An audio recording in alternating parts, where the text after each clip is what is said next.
وفرقانه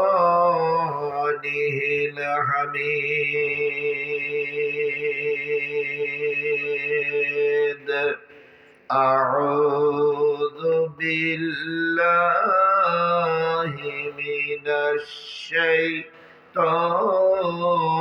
الرجيم. بسم الله الرحمن الرحيم. يا أيها الذين آمنوا هل أدلكم على تجارة تنجيكم من عذاب أليم.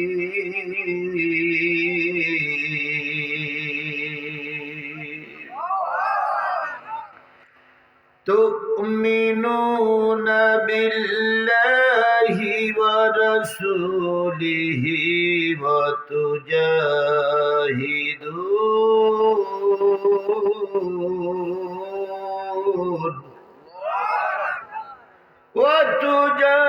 وتجاهدون في سبيل الله بأموالكم وأنفسكم ذلكم خير لكم إن كنتم تعلمون.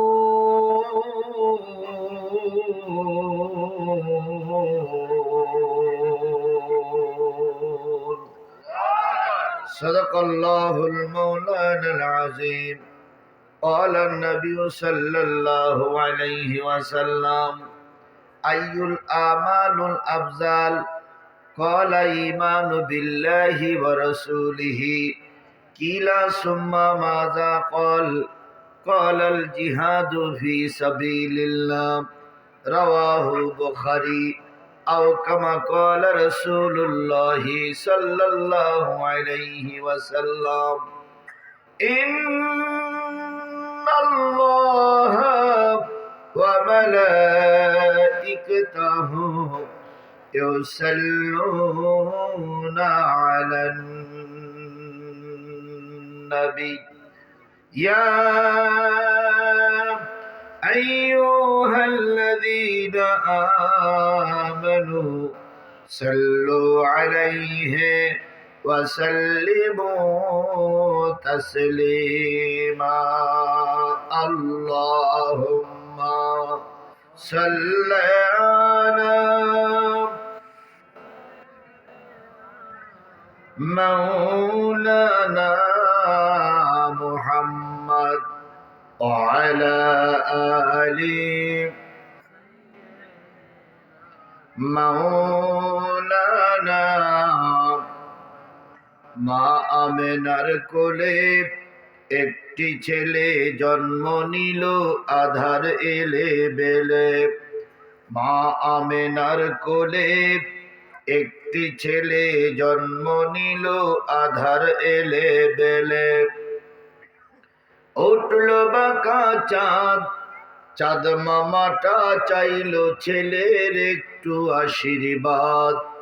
গাইল গজল ভোমরাওলি, ধরল কোকিল সুর। সুরের তোড়ে পাষাণ হৃদয় হলো যে ভাঙচুর। বইল বাতাস শান্ত হয়ে লু হাওয়া যায় থেমে। অত্যাচারীর বুকে কাঁপন যায় গো তারা ঘেমে। মেঘ কেটে ঠিকই বেলা বাড়ে বাড়ে ছেলেটিও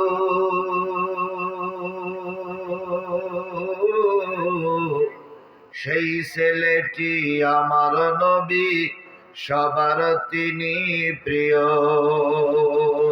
লা ইলাহা, সবাই মিলে বলেন লা ইলাহা। আরো জোরে লা ইলাহা লা ইলাহা লা ইলাহা ইল্লাল্লাহ মুহাম্মাদুর হাসবি রব্বি জাল্লাল্লাহ মা ফি কলবি গায়রুল্লাহ নূর মুহাম্মদ সাল্লাল্লাহু লা ইলাহা ইল্লাল্লাহ জোরে লা ইলাহা লা ইলাহা লা ইলাহা ইল্লাল্লাহ মুহাম্মাদুর রাসূলুল্লাহ।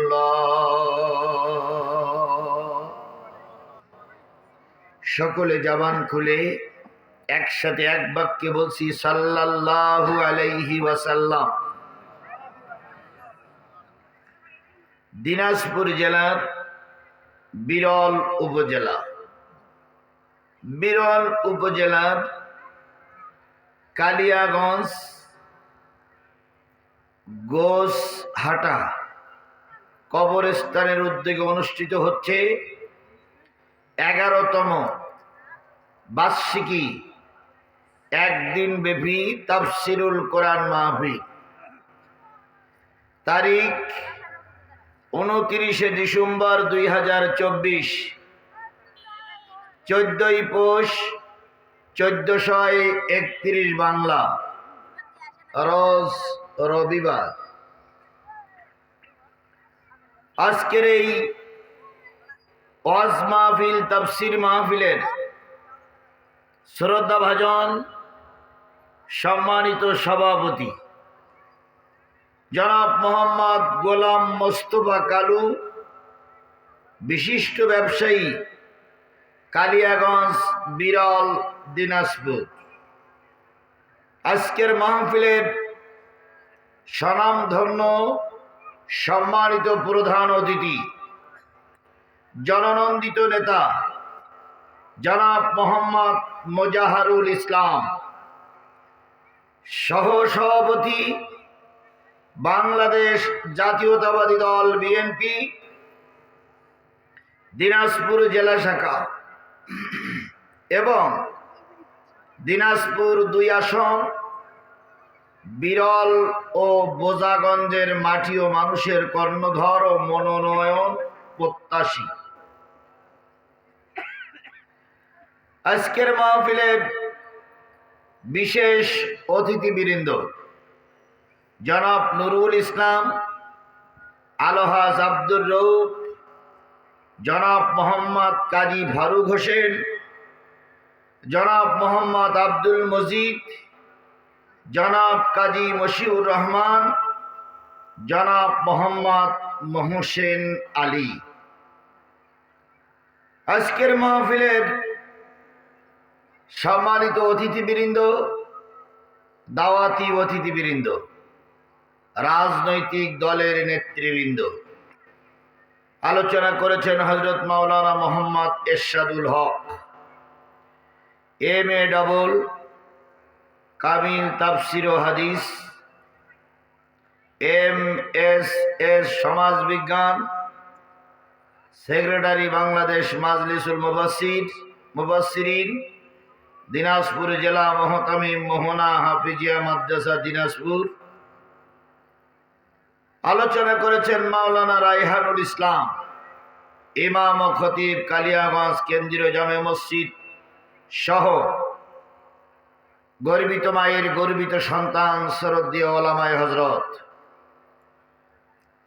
হামদ ও নাত পরিবেশনায় ছিলেন হাফেজ মোহাম্মদ নাহিদ বিন মঞ্জুর। সম্মানিত ভাই পরিচালক, এলাকার বিভিন্ন কুঠিরি থেকে আগত দিনী ভাইরা, সকলকে নিয়ে সালাম বিনিময় করছি। আসসালামু আলাইকুম ওয়া রাহমাতুল্লাহি ওয়া বারাকাতুহু।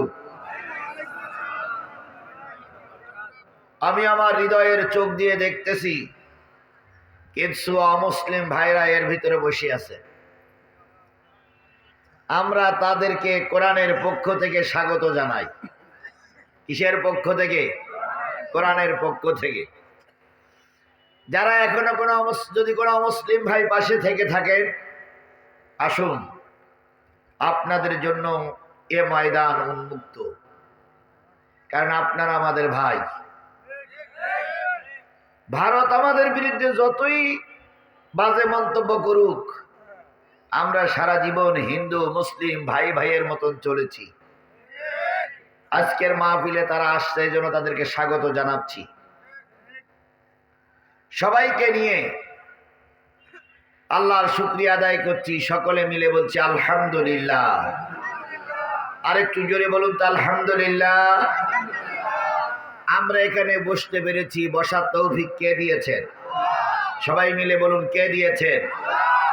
একবার হিসেব করে দেখুন তো, আপনার বয়সের যারা ছিল তারা অনেকেই বিদায় হয়ে গেছে, কেউ বা কবরে চলে গেছে, কেউ বা শ্মশান কাটাই পড়াই শেষ করে দেওয়া হয়েছে। কথা বলেন ঠিক না বেঠিক? আপনার মতন অনেক মানুষ হাসপাতালের বেডে শুয়ে শুয়ে মৃত্যু যন্ত্রণায় কাতরাচ্ছে। আপনার মতন অনেক মানুষ বাড়িতে বসে আছে, ওঠাচলা করতে পারে না। এর ভিতর থেকে আল্লাহ রাব্বুল আলামিন আপনাকে আমাকে সুস্থ রেখেছেন। সুস্থতার চাইতে বড় নেয়ামত পৃথিবীতে আর কিচ্ছু নাই। কোটি টাকার মালিক খাট পারেন না। ডাক্তার বলেছে 2 খান রুটি খাবেন সকালবেলা, 2 খান রুটি খাবেন দুপুরবেলা, আর রাত্রি শোয়ার আগে একটু চাউলের ক্ষীর খাবেন বা জাউ খাবেন, তবে মিষ্টি দিলে হবে না, মিষ্টি ছাড়াই।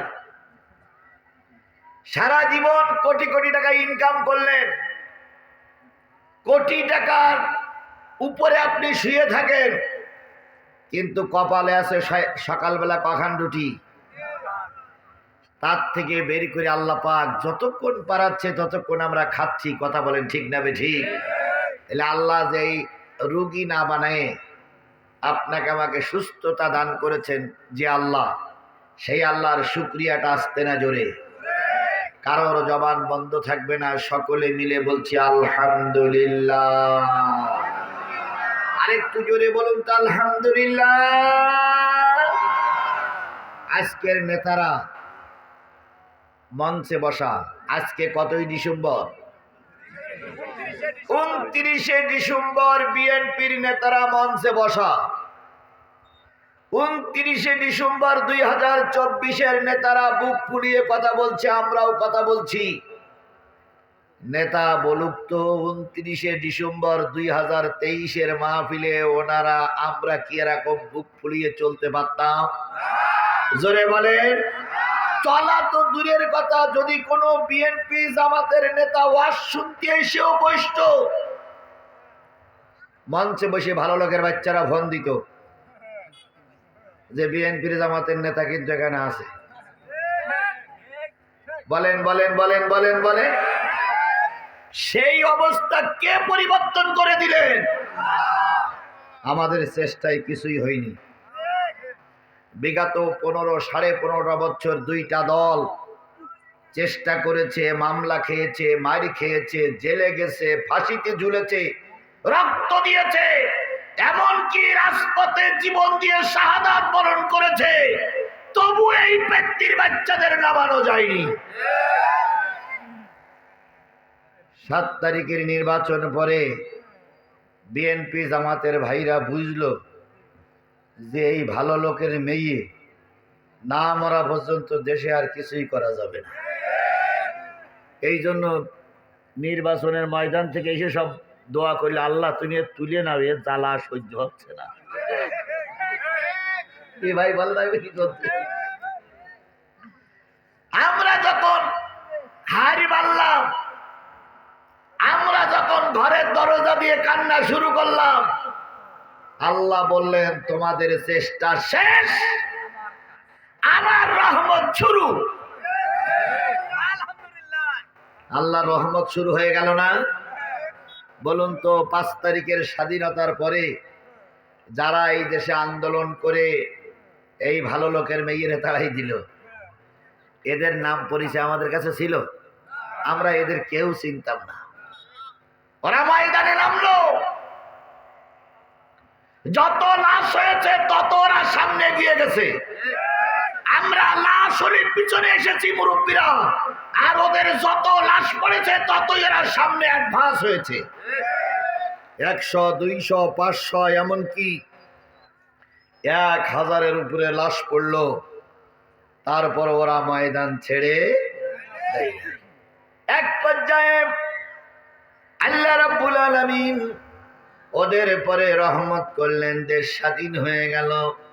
আমরা যারা যারা ভিতরে ছিলাম, গর্তে ছিলাম, আত্মগোপনে ছিলাম, সবাই ময়দানে আসতে শুরু করলাম। এক পর্যায়ে প্রায় সবাই এখন ময়দানে। গতকালকের এক মাহফিলে বিএনপির এক কেন্দ্রীয় লিডারের সঙ্গে প্রোগ্রামে ছিলাম। তাকে জিজ্ঞাসা করলাম, ভাই তারেক জিয়ার খবর কি? উনি বললেন, ভাই হাইকোর্ট বন্ধ, জানুয়ারির প্রথম সপ্তাহে কি দ্বিতীয় সপ্তাহে তারেক জিয়ার সব মামলার জামিন হয়ে যাবে। আশা করছি তারেক জিয়াও জানুয়ারি মাসের ভিতরেই দেশে ফিরবে। ফিরুক আর নাই ফিরুক সেটা পরের কথা, কিন্তু যারা অনেক মামলার আসামি হয়ে বিদেশে ঘুরতেছিলেন তারা কিন্তু ইতিমধ্যে সব আবার দেশে আসতে শুরু করেছে। কথা বলেন ঠিক না বেঠিক? আমরাও চাই তারেক জিয়া ফিরে আসুক। তাহলে এই যে পরিবেশটা কে করে দিলেন? যে আল্লাহ এত সুন্দর পরিবেশ তৈরি করে দিলেন, সেই আল্লাহর শুকরিয়া যদি আসতে হয় আল্লাহ বেজার হয়ে যাবে। এই জন্য কারোর জবান বন্ধ থাকবে না, সবাই মিলে বলছি আলহামদুলিল্লাহ।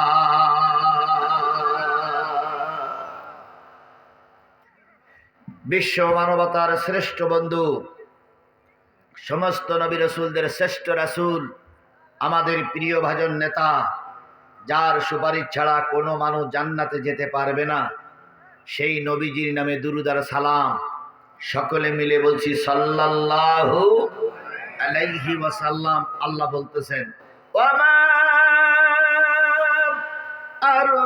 আরসালনাকা ইল্লা রাহমাতাল লিল আলামিন।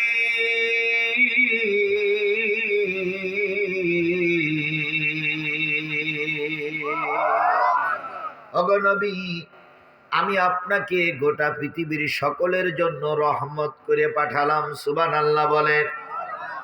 নবী কি শুধু মুসলমানদের জন্য রহমত? জোরে বলেন, নবী কি শুধু মুসলমানদের জন্য রহমত? না, নবী মুসলমানদের জন্য রহমত। আরেকটা অনুষ্ঠানে যাবেন, আমার দাবি করাও ঠিক না। ছেলেরা মাহফিল করে ক্ষতিগ্রস্ত হয়ে কিছু হ্যাঁ হ্যাঁ। ও কয়টা মামলা? আমার 20টা মামলা ভাই।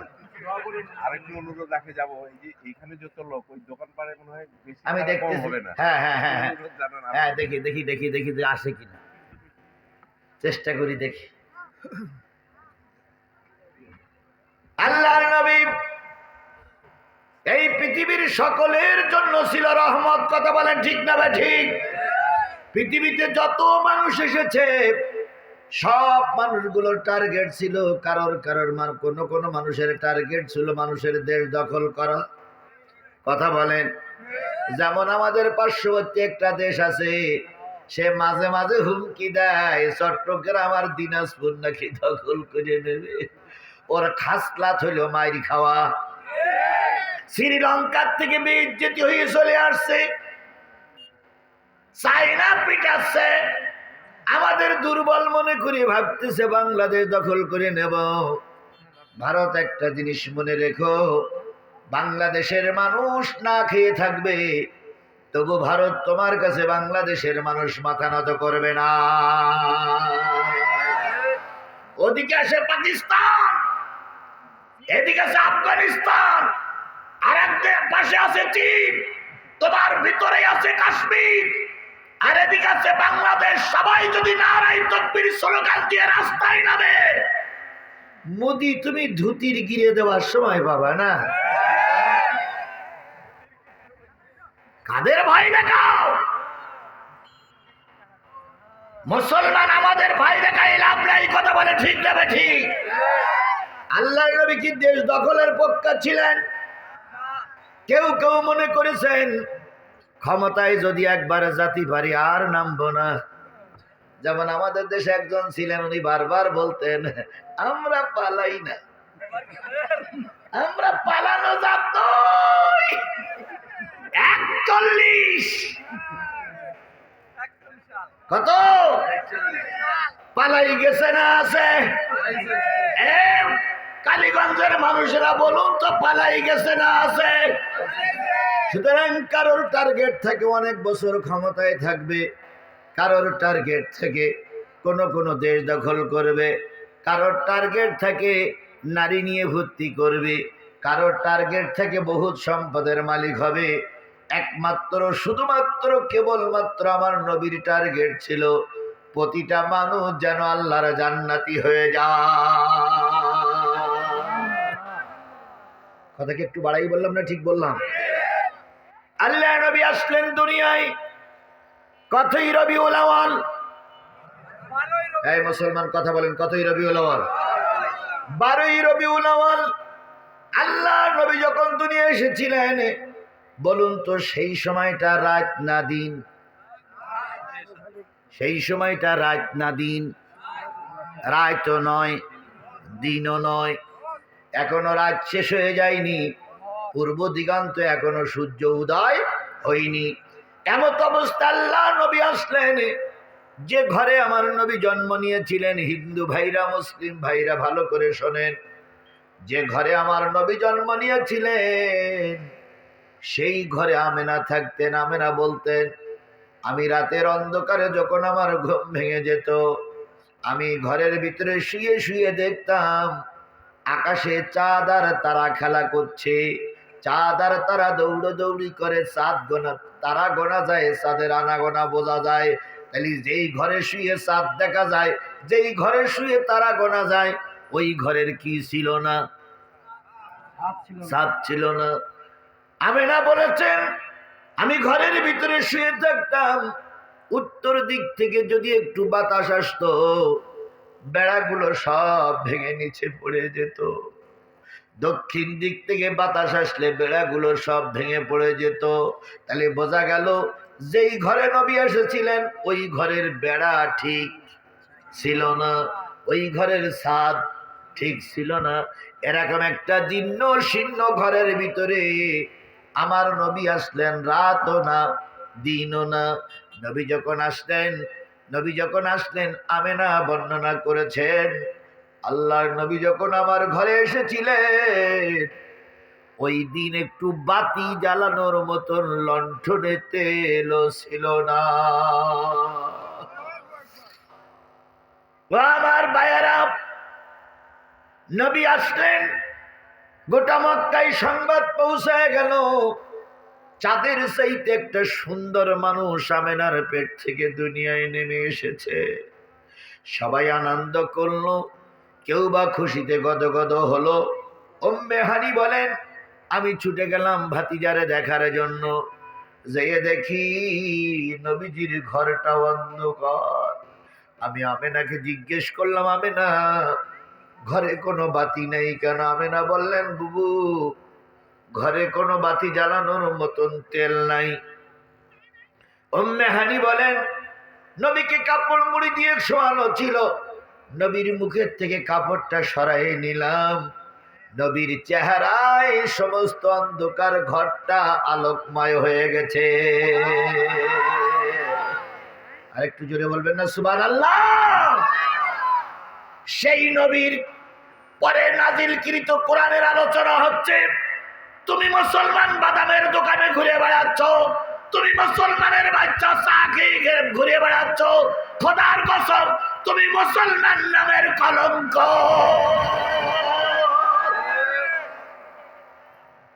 যুবকদের ধন্যবাদ দিতে হয়, যুবকরা যাত্রা দেয়নি।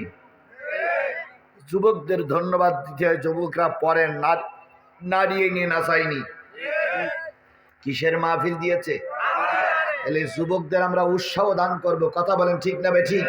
তা না করে কোরআনের মাহফিল হচ্ছে, আর স্বামী স্ত্রী ওই ময়দানে চার দোকানে ঘুরে বেড়াচ্ছ, তারপরে একা একা বাদাম খেয়ে বেড়াচ্ছ, নিশ্চয়ই তোমার জন্মের সমস্যা আছে, নিশ্চয়ই তোমার জন্মের সময় বৈধ বাপ দিয়ে জন্ম হয়নি। যদি বৈধ বাপ দিয়ে জন্ম হয়, কোরআনের আলোচনা চলছে, তুমি বাড়ি শুয়ে থাকতে পারো না।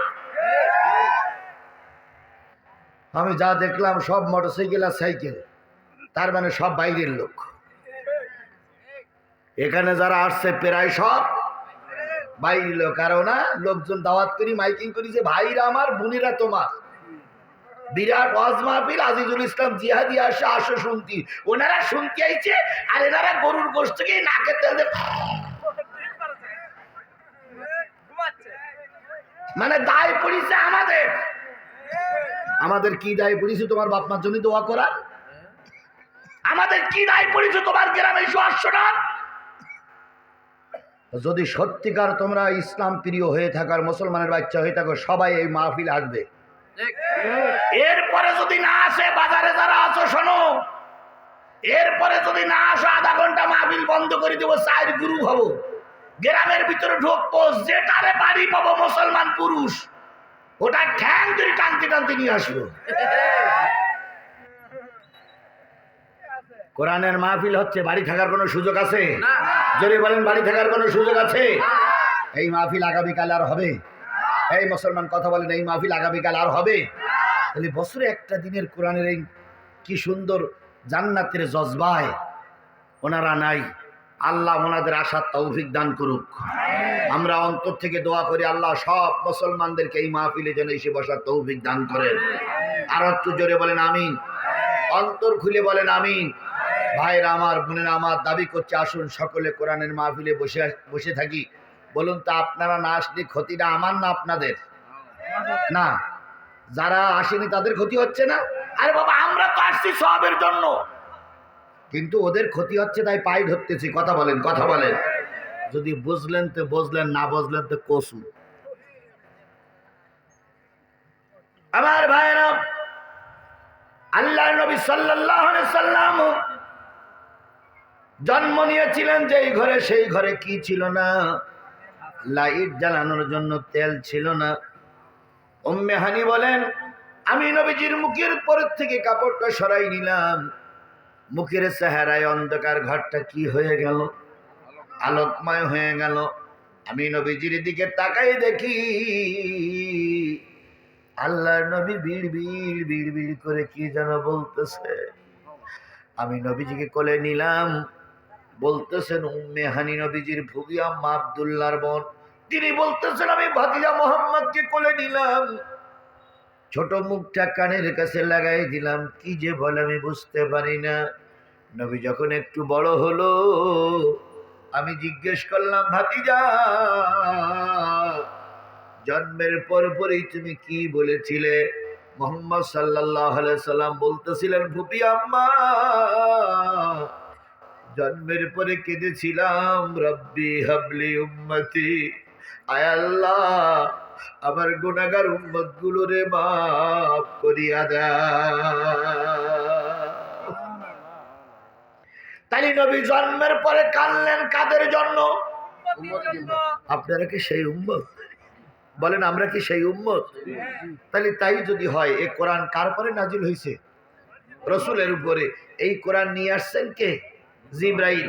আর কালেমার দাওয়াত সর্বপ্রথম দিয়েছেন কে? নবী মুহাম্মদ রাসূলুল্লাহ সাল্লাল্লাহু আলাইহি সাল্লাম। ও আমার স্বজাতি ভাই, ও আমার মুসলিম মিল্লাত, আজকে সেই নবীর জীবনে আলোচনা হচ্ছে, সেই নবীর কোরআনের আলোচনা হচ্ছে।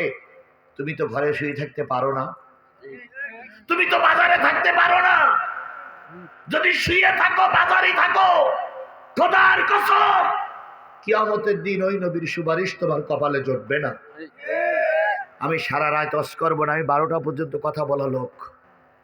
হিসেব করে দেখুন, আর সামান্য একটু সময় বাকি আছে। আসো ভাই, যে যেখানে আছেন সবাই চলে আসেন, আমরা কিছুক্ষণ কথা বলে দোয়া করি আল্লাহর কাছে, আল্লাহ যেন আপনার আমার জীবনের সব গুনাহগুলো কি করে দেয়, মাফ করে দেয়। আমার ভাইয়েরা,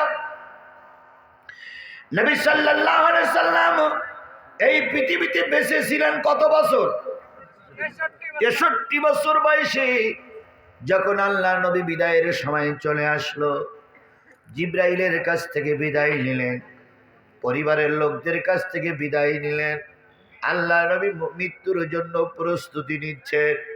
মালেকুল মাউত আজরাইল আলাইহিস সালাম ঘরের ভিতরে ঢুকে নবীর সঙ্গে সালাম দিয়ে নবীর বুকের পরে হাতটা রাখলেন। আল্লাহর নবী মালিকুল মউতের হাতখানা ধরে বলতেছে, মালিকুল মউত ভাই আমার, মনে হলো গোটা পৃথিবীর সব পাহাড়গুলো তুমি আমার বুকের উপরে চাপিয়ে দিয়েছো। ও আমার ভাই, হাতখানা উঠাও, এত ভার আমার উম্মতেরা সহ্য করতে পারবে না, হাত উঠাই নাও। আজরাইল আলাইহিস সালাম যখন হাত উঠাইতে ইতস্তত করতেছিলেন, আল্লাহ পাক ডাক দিয়ে বললেন, হাবিব কাঁদো কেন? নবীজি বললেন, আল্লাহ এত ভার আমার উম্মতেরা সহ্য করতে পারবে না। আল্লাহ বললেন, নবী তোমার ডিউটি শেষ, তুমি চলে এসো, তোমার উম্মতের দায়িত্ব আমি আল্লাহ নিজে কুদরতি হাতে নিয়ে নিলাম। মরার সময় পরিবারের কথা ভাবলেন না, ছেলে মেয়েদের কথা ভাবলেন না, জামাই নাতিপুতির কথা ভাবলেন না, ভাবলেন কাদের কথা? উম্মতের কথা। আপনারা কি সেই উম্মত? আমরা কি সেই উম্মত? তাহলে নবীর কথা আলোচনা হচ্ছে, তুমি কেন দূরে ভাই? কপালটা পোড়াইও না, কারণ কিয়ামতের দিন হয়তো নবী তোমার দিক থেকে মুখটা ফিরাইয়ে নেবে। যদি মুখটা ফিরাইয়ে নেয়, জীবনের সব কিছু বরবাদ হয়ে যাবে। এবার আসুন কিয়ামতের দিনের কথায় যাই। কিয়ামত যখন শুরু হবে, রোজে মহাশরের ময়দান শুরু হবে, বলুন তো সেদিন কোনো উঁচু নিচু থাকবে? গাছপালা থাকবে? সাগর নদী থাকবে? গোটা পৃথিবী কি হয়ে যাবে?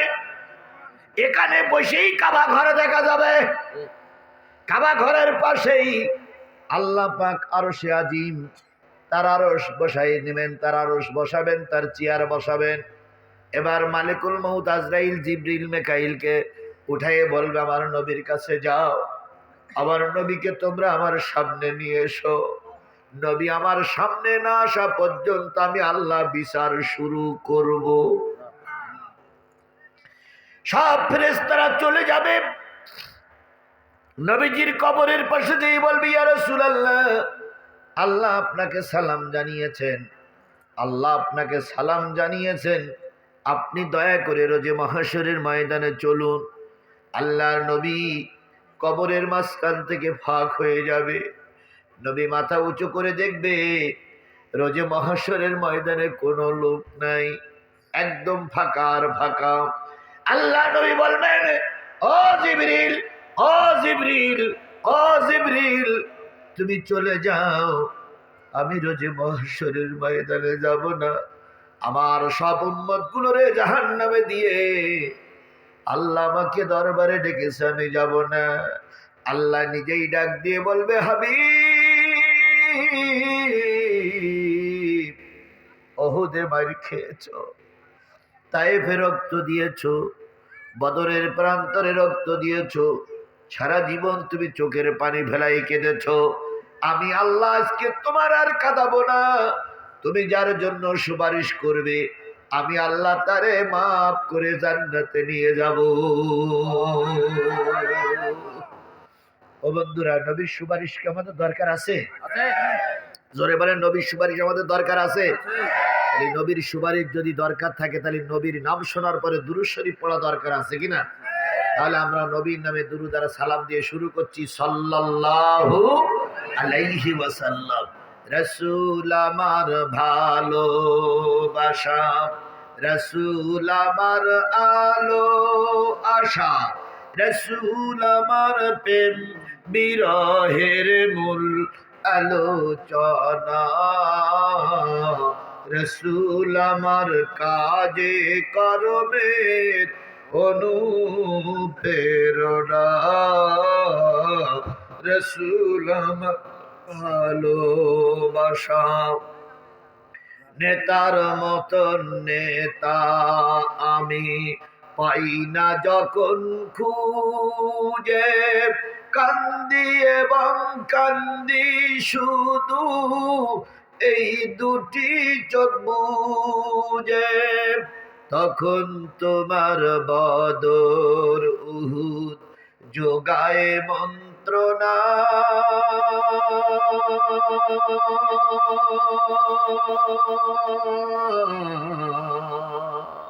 রসুল আমার কাজে কারণে অনুপ্রেরণা।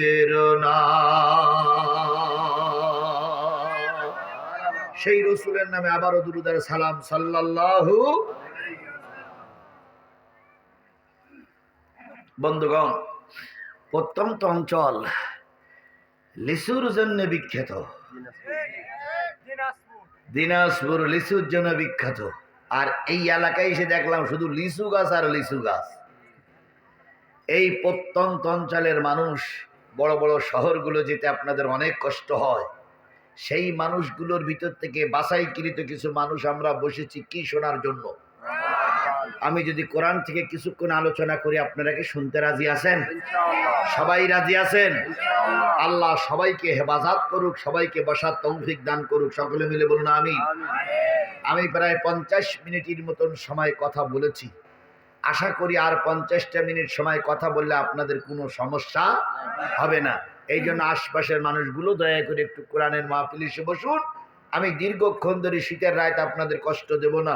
আল্লাহ আমাদের সবাইকে হেফাজত করুক।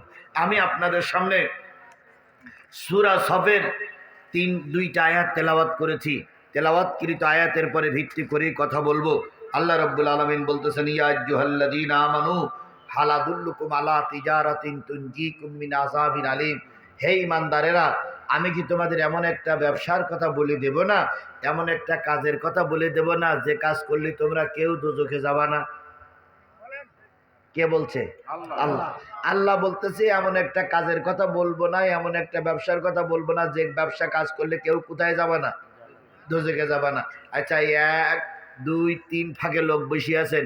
এই 3টে ভাগের থেকে কয়েকজন লোক হাত তোলেন তো যে হুজুর আমি দোজখে যেতে চাই।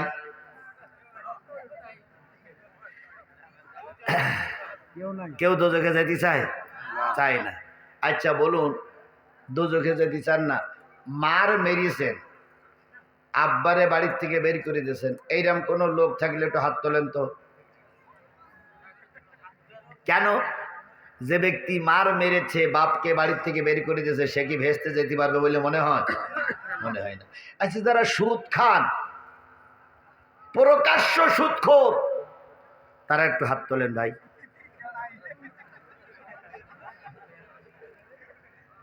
নেই? তাহলে তো এই এলাকার লোক এমনি ভালো ভাই, তাহলে তো এখানে ওয়াজ দেওয়ার কোনো দরকার নেই। আমার মাওলানা ভাই বলছে সুদখোর আছে কিন্তু হাত উঠাবে না। কেন? শরম পায়, লজ্জা পায়। এই মানুষগুলোর সামনে যদি হাত উঠাই, ভিডিওওয়ালারা ভিডিও করবে, জাতি জানবে সুদখোর। ও আমার জাতি, সামান্য 200 300 400 মানুষের সামনে লজ্জা পাইতে ভয় পান, আর কিয়ামতের দিন কোটি কোটি মানুষের সামনে সুদখোরদের আলাদা বিচার করা হবে। কোন সুদখোর জান্নাতে যেতে পারবে না। সেদিন লজ্জাটা কেমন লাগবে রে ভাই। এই জন্য আজকের মাহফিল থেকে তওবা করে ফিরে আসেন, আর কখনো সুদ খাবো না। আমার ভাই বলছিলেন মাদকের বিরুদ্ধে কথা বলার জন্য। ও ভাই, মাদকের বিরুদ্ধে কথা বলবো কি করে? ভারত চারিপাশ থেকে আর ওই মায়ানমার আমাদের দেশে শুধু মাদক পাঠাইতেই আছে। কারণ মাদক যত এদেশে পাঠাতে পারবে, ওরা তত সফলতা অর্জন করবে। কথা বলেন ঠিক না বে ঠিক? মদ খেয়ে একটা ছেলে ভালো হয়েছে আমার দেখাই দেন। একটা ছেলে মদ খেয়ে ভালো হয়েছে। আল্লাহ নিজেই বলেছেন, ইন্নামাল খামরু ওয়াল মাইসির ওয়াল আনসাবু ওয়াল আজলামু রিজসুম মিন আমালি শয়তান। নিশ্চয়ই মদ, জুয়া, মূর্তি নির্মাণ করা, লটারি করা এগুলো শয়তানের কাজ। তাই মদ খাওয়া যেখানে শয়তানের কাজ, সেখানে মদ খেয়ে কেউ ভালো হওয়ার সুযোগ নেই। বগুড়ার থেকে আজকে আসার সময়, আজকেই বগুড়ার থেকে যখন আসতেছিলাম, তখন আমার সঙ্গে একটা ছেলে আসছে বগুড়ার থেকে। ও বলল যে হুজুর, এই ডাইল খাওয়া বাটি, ডাইল খাওয়া বাটি একজন আর একজনের ধরি গতকালকে রাত্রি এই মসজিদের সামনে একটারে একবার কত 28টা না 52টা ছুরি ঢুকিয়ে মেরি ফেলাইছে। তা আমি ওর জিজ্ঞেস করলাম যে ডাইল খাবে তো মারামারি করবে কেন? তো ও বললো হুজুর ইয়ে ডাইল সে ডাইল না। তাহলে এ ডাইল কোন ডাইল? ফেন্সি ডাইল। তা ফেন্সি আবার ডাইল বানাইছে, কথা বলে ঠিক না বে ঠিক? জীবনে কোনো জায়গায় শোনা যায়নি ফেন্সি খেয়ে মদ খেয়ে ডাইল খেয়ে মানুষ ভালো হয়। এই জন্যই যুবকদের ভালো করতে গেলে তুমি আর আমি আজকের মাহফিলে থাকার দরকার ছিল, কারণ তুমি আর আমি যখন নামাজি হব, আমার ছেলে আমার মেয়ে তখনই নামাজি হবে। তাহলে আল্লাহ বললেন যে তোমরা দোজখে যাবা না এমন কে আসো? তাহলে আমরা এখানে কেউ দোজখে যেতে, সবাই কোথায় যেতে চাই? ভেস্তে যেতে। আল্লাহ বললেন তুমি যদি ভেস্তে যেতেই চাও 3টি কাজ করা লাগবে। কয়টা? 1 নম্বর ঈমান আনা লাগবে কার উপরে? 2 নম্বরে ঈমান আনা লাগবে রাসূলের উপরে। 3 নম্বর জিহাদ ফি সাবিলিল্লাহর কাজ করা লাগবে। ছোট্ট করে শুনুন, আল্লাহর পরে ঈমান আমাদের আছে না নাই? জোরে বলেন, আরো জোরে বলেন। সত্যি যদি আপনারা আল্লাহর পরে ঈমান এনে থাকেন, তাহলে বিগত 3টি নির্বাচনে আমাদের ভোট দিতে দেননি কেন? আপনারা তো বিরাট ইমানদার, আপনারা তো বিরাট আল্লাহওয়ালা, আপনারা তো বিরাট খোদাবিরু। দাড়ি আর টুপি দেখলে মনে হয় জিবরাইলি ছোট ভাই, অথচ এরাই শয়তানি করে আমাদের ভোট কেন্দ্রে যেতে দেয়নি। কথা বলেন, কথা বলেন, কথা বলেন। আপনারা যদি কালীগঞ্জের মানুষ যদি এতই ইমানদার হয়ে থাকেন, ভোট দেবার কথা ছিল একটা, আপনারা 70টা মারলেন কেন? যারা যারা 70টা ভোট মেরিলেন তারা একটা হাত তোলেন তো ভাই। কেউ নাই না, এখানেই আছে, এখানেই আছে, এখানেই আছে, কিন্তু হাত উঠাবে না। আমি দেখলি বুঝতে পারছি যে কেটা কেটা আসো তোমরা, কারণ আমি কিন্তু আধ্যাত্মিক জগতের লোক। বলুন তো, যেই ব্যক্তি একটা ভোটের জায়গায় 69টা ভোট বেশি মিলল, সে কি জান্নাতে যেতে পারবে? আরো জোরে বলেন, পারবে? যারা গণতান্ত্রিক অধিকার নষ্ট করে আমাদের বিরুদ্ধে মিথ্যা মামলা দিয়েছো, জেনে নাও জান্নাত পাওয়া যাবে না। ইমানদার বলা যত সহজ, ইমানের পরে টিকে থাকা তার চাইতে 1000 গুণ, কোটি গুণ, লক্ষ গুণ বেশি কঠিন। আল্লামা সাঈদীর যখন জেলখানার ভিতর ভরা হলো, ওরা কিন্তু অনেক টোপ দেখাইছিল। আল্লামা সাঈদী কি টোপে পাগল হয়ে গেছিলেন? তিনি বলেছিলেন এখানেই ফাঁসিতে ঝুলবো, কিন্তু আমরা তোমাদের মতন জালেমের টোপের কাছে মাথা নত করবো না। সুতরাং ঈমান একটা কঠিন শব্দ, যার ঈমান নাই তার কিচ্ছু নাই। এরপরে রসুলের পরে মহব্বত আমাদের বেশি না কম? আরো জোরে বলেন। আমি এটা বিশ্বাস করি না, কারণ ইতিপূর্বে রসুলের নামে অনেক আজে বাজে কথা বলা হয়েছে। আপনাকে ময়দানে পাওয়া যায় নাই, বরং আমাদের ছেলেরা যখন ময়দানে রসুলের পক্ষে মিছিল করেছে, এই বাংলাদেশের পুলিশ তাদের গুলি করে করে মেরেছে। মরহুম প্রেসিডেন্ট মুজিবুর রহমানের জন্ম এবং মৃত্যু দিনে হাজার হাজার গরু জবাই করে খাওয়া হয়েছে। কি বলেন, বলেন, বলেন, বলেন। মুজিবারের ছবি ছিল প্রতিটা মানুষের ঘরে ঘরে, প্রতিটা অফিস আদালতের ভিতরে। যদি মুজিবারের ছবি কেউ নামাইয়ে ফেলে, অথবা মুজিবারের ছবিতে কেউ থুতু মারে, অথবা মুজিবারের ছবিটা যদি ভেঙে চুরে বেকা করে ফেলে, তাহলে রাষ্ট্রদ্রোহ কি হয়? মামলা হয়, 3 বছরের জেল, আরো 50,000 টাকা জরিমানা, লানা দায়ে আরো 1 বছরের জেল হয়েছে মুজিবারের ছবি বেমানান করার জন্য। অথচ আমার নবীকে নিয়ে কত বাজে কথা হলো, একটা বারো রাষ্ট্রীয় ভাবে প্রতিবাদ জানানো হয়নি।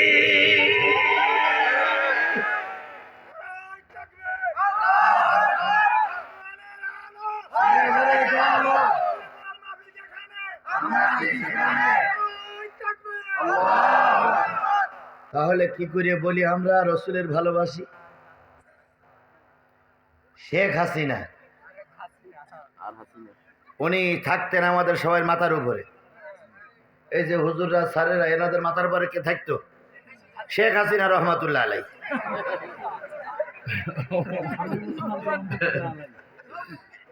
আচ্ছা, এ কথাটা আমি বললাম, আপনি হাসলেন, এ কথাটা হয়নি? হয়নি, এ কথাটা হয়নি। জাতীয় সংসদে পর্যন্ত বলা হয়েছিল, হ্যাঁ, জাতির পিতা বঙ্গবন্ধু রহমাতুল্লাহ আলাই, শেখ হাসিনা রহমাতুল্লাহ আলাই। কথাটা উঠলে এইভাবে যে এই 5 বিবির এক এমপি উনি বলতেছেন যে মুজিবার এবং শেখ হাসিনা ওনারা দুইজন হলো পীর বংশের লোক। ওনারা নাকি ইয়ামেন থেকে এসেছিল, ওনার দাদারা, 14 দাদারা, হ্যাঁ, আধ্যাত্মিক জগতের লোক। তাই হুজুরদের প্রথমে যদি হজরত শব্দটা লিখতে হয়, তাহলে শেখ হাসিনা যেহেতু পীর বংশের লোক, এই জন্য ওনার নামের প্রথমে হজরত শব্দটা লেখা উচিত। শামীম ওসমান এই ঘোষণা দিয়েছিলেন। তাই এই কারণেই ওনাকে হজরত শেখ হাসিনা রহমাতুল্লাহ আলাই বলা হইতো। আমি ওইদিকে যাচ্ছি না, রাজনৈতিক কথাবার্তা গ্রাম অঞ্চলে না বলাই ভালো। আমি যাচ্ছি না, শুধু এতটুকু বলি, ওনারা থাকতেন আমাদের কিসের উপরে? যদি একটা বারের জন্য ছবি নিচে নামানো হয়, রাষ্ট্রদ্রোহ মামলা হতো না? হতো না? অবশ্যই বলে রাষ্ট্রদ্রোহ মামলা হয়েছে না হয়নি? রাষ্ট্রদ্রোহ মামলা হয়েছে, অথচ নবীকে নিয়ে কত আজে বাজে কথা বলা হলো, একটা বারের জন্য তার বিরুদ্ধে কোনো মামলা হয়নি। আচ্ছা ভাই, আমি বসাচ্ছি, ওরা ওকে থাক, আমি বসাচ্ছি, আমি আমার যাই দেন, আমি বসাচ্ছি, ওরা থাক ওখানে। চেয়ারে যখন ভালো লোক বসিনি, তখন ওরাই বসুক। ভালো লোক যখন ইমাম পাওয়া যাবে না, তখন গরু চোরেরা ইমাম হবে। কারণ মসজিদ তো নামাজ পড়া লাগবে, এখন চেয়ার তো খালি রাখা যাবে না। চেয়ারে দরকার ছিল চেয়ারম্যানদের বসা, ওনারা বাড়ি শুয়ে আছে, ও বাচ্চারাই বসুক। চেয়ার গুলো আনলাম সম্মানিত লোকদের জন্য, ওনারা গরুর গোশত দিয়ে সব বাড়ি চলে গেছে। তাহলে ওই চেয়ারে ওরাই বসুক, ওদের হক, ওরাই একদিন বড় হবে। কথায় বলে শিশুর পিতা ঘুমিয়েছে, সব শিশুরই ঘুম করে। কেন তোলেন ওদের? ওরাই বসুক। যখন বাংলাদেশে আলেম ওলামা পাওয়া যাবে না, তখন ডাকাইতা সর্দি হমতি করাইতে হবে। আজকে আমাদের দেশে সবচেয়ে বড় দুঃসময় চলছে। আমরা মুসলমান ধর্ম বুঝিও না, বোঝার চেষ্টাও করি না। তাই যদি চেষ্টা করতেন, তাহলে এখানে কোনো মুসলমান বাড়ি থাকতে পারতো না। কথা বলেন। তাহলে আমি যে জিনিসটা বোঝাতে চাচ্ছিলাম, রসুলের পরে ঈমান আনা লাগবে। কথা বলেন, ঠিক না বে ঠিক? এখন রসুলের পরে ঈমান কেমন করে আনবেন? হযরত ওমর রাদিয়াল্লাহু তাআলা আনহু বলেন, ইয়া রাসূলুল্লাহ, আমি আপনাকে ভালোবাসি। নবীজি বলেন, ওমর কেমন ভালোবাসো? কয়, আমি আমার মা সেই, বাবার সেই, স্ত্রী সেই, ছেলে মেয়ে সেই ভালোবাসি। নবীজি বললেন, ওমর, ভালোবাসা এখনো পূর্ণতা পাইনি। তুমি তোমার নিজের জীবনের চাইতে নবীকে বেশি ভালোবাসা লাগবে। তোমার জীবনের চাইতে রাসূলকে বেশি ভালোবাসা লাগবে। কই, ইয়া রাসূলুল্লাহ, জীবনের একটা মায়া আছে না? তো আমার জীবনের চাইতে আপনাকে বেশি ভালোবাসা, তাহলে জীবন তো থাকলোই না। নবীজি বললেন, তোমার ঈমান নেই। হায়রে, তোমার কিছুক্ষণ চিন্তা করে পরক্ষণে এসে বলতেছি, ইয়া রাসূলুল্লাহ, আমার জীবনের চাইতে আপনাকে আমি বেশি ভালোবাসি। নবীজি বলেন, ওমর, জেনে নিয়ে এবার তোমার ঈমান পরিপূর্ণ হয়ে গেছে। খালি যেখানে রসুলকে ঈমান জীবনের চাইতে বেশি ভালোবাসতে হবে, সেই রসুলের বিরুদ্ধে কথা হলে তোমার গা জ্বলে না। বুঝতে হবে তোমার ভালোবাসা এখনো তৈরি। আরো জোরে বলেন, তৈরি হই নাই। গত 2-3 দিন আগে আজারি আমাদের বাংলাদেশে একটা মাহফিল করেছে, শুনেছো না যুবকেরা? তোমরাই শুনেছো। মুরব্বীরা তো খোঁজ খবরই রাখে না, আরো খোঁজ খবর রাখা কোনো ব্যাপার বলে মনেই করে না। মুরব্বীরা শুধু চিন্তা করে খাবো, পায়খানা করবো, আর ঘুমবো, নাক ডাকাবো, এইটাই হলো আমাদের ইবাদত। দেশ সম্পর্কে, জাতি সম্পর্কে আমাদের একটু ধ্যান ধারণা নেওয়া দরকার আছে না নাই? আজারি আসছে, ওয়াজ শুনতে কয় লক্ষ লোক হয়েছে? 20 লক্ষ লোক হয়েছে। 20 লক্ষ লোকের, যাই হোক অত বলার দরকার নেই, 20 লক্ষ লোকের সামনে আজারি ওয়াজ করে গেলে এই লোকগুলো 2 দিন 3 দিন 4 দিন আগে যে বসে আছে আজারির একটু দেখার জন্য। কথা বলেন কথা বলেন কথা বলেন। আপনার দিনাজপুরের থেকে লোক গেছিল, দিনাজপুরের থেকে লোক গেছে সেখানে দেখার জন্য। এই জনপ্রিয়তাটা আমাদের দেশের একজন নষ্টা নারী, তিনি এখন ভারতে গিয়ে বসে আছে, উনি সহ্য করতে পারেন নাই। ওনার নাম কি? এই তো আপনারা সবাই জানেন না, তসলিমা নাসরিন। ইনি এইটা সহ্য করতে পারেন নাই। ইনি বলতেছেন মৌলবীকা মাথা খারাপ হয়ে গেছে। এক হুজুরির পিছনে দেখো কত হুজুর দৌড়াচ্ছে, আর সে হুজুর ভুল ভাল আলোচনা করতেছে আর এরা তাই শুনতেছে। তাহলে এই তসলিমা নাসরিনকে মুসলমান বলা যাবে? ও তো এমনি কাফের। তাহলে যে জিনিসটা আমি বুঝাতে চাচ্ছি সেটা হলো রসুলকে সবচেয়ে ভালোবাসতে হবে, সবচেয়ে বলে জীবনের চাইতে ভালোবাসতে হবে। এই নবী কাফেরদের সঙ্গে প্রথম যুদ্ধ করেছিলেন। কোন যুদ্ধ? সবাই মিলে বলেন কোন যুদ্ধ? বদরের যুদ্ধে মুসলমানদের সংখ্যা ছিল কত? 313 জন। কাফেরেরা ছিল কত? বলুন তো, 313 জন লোক জিতে গেল না 1000 লোক জিতে গেল? কেন জিতে গেল? কারণ 313 জন লোকের ভিতরে ঈমান ছিল, ঈমানের বলেই তারা জিতে গেছে। দুইটা জিনিস ছিল, এক ছিল ঈমান আর এক ছিল আল্লাহর রহমত। আচ্ছা বলুন তো, সংস্কার আন্দোলনে যারা রাস্তায় ছিল তারা কি মুরব্বী? সব কি ইয়ং জেনারেশন, অল্প বয়সের ছেলেরা। কলেজ পড়ুয়া ছেলে, স্কুল পড়ুয়া ছেলে, মাদ্রাসায় পড়ুয়া ছেলে, প্রাইমারি স্কুলের ছেলে, বিভিন্ন কায়দার ছেলেরা রাস্তায় নামলো। এদের কোনো যোগ্যতা ছিল না, কিন্তু একটা জিনিস এদের ভিতরে ছিল, এদের ছিল বিশ্বাস যে আমরা জিতবই, আর ছিল আল্লাহর রহমত। তাহলে আমরা ওই দুটো জিনিস নিয়ে যদি আগামীতে আবারও ময়দানে থাকতে পারি, আল্লাহর কসম ভারত দিনাজপুর দখল করতে পারবে না। ভারতকে দিনাজপুর দখল করতে দেওয়া হবে না, হবে না। ভারত তুমি মনে করো আমরা একা নই, গোটা 18 কোটি হিন্দু মুসলিম আমরা একজোট আছি। যদি ভারত আমাদের দেশের 1 ইঞ্চি জায়গা দখল করতে চায়, যার যা আছে তাই নিয়ে মোকাবেলা করব। ওই কাকড়া খাওয়া জাতিদেরকে আমাদের দেশে ঢুকতে দেওয়া হবে না, হবে না, হবে না। আমাদের ভয় দেখাও, কিসের ভয় দেখাও? গৌর গোবিন্দ একবার ভয় দেখাইছিল, শাহজালালের উত্তরসূরিরা পিটাইয়ে এমন মার দিয়েছিল, নদীতে ঝাঁপ দিয়ে পড়েছিল। এখনো পর্যন্ত কোনোদিন মাথা উঁচু করিনি। সেই যে ঝাঁপ দিয়েছিল ওই ঝাঁপেই শেষ। গৌর গোবিন্দের উত্তরসূরি মোদি, যদি তুমিও মাথা উঁচু করো, জনগণ তোমার বাঁশের লাঠি দিয়ে পিটাই একেবারে সাগর পার করে দেবে। কারে ভয় দেখাও আমাদের? বদরের যুদ্ধে 313 জন, কাফেরেরা কয় হাজার? মুসলমান জিতে গেল না কাফের জিতে গেল? মুসলমান জিতে গেল। এবার বলুন তো, উহুদের যুদ্ধে মুসলমানদের সংখ্যা ছিল কত?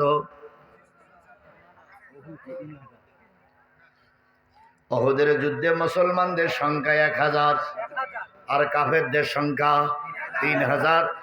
1000 কাফের, 1000 মুসলমান। আল্লাহ রসুল একসঙ্গে জড়ো করে কাফেরদের মোকাবেলার জন্য প্রস্তুতি নিচ্ছিলেন।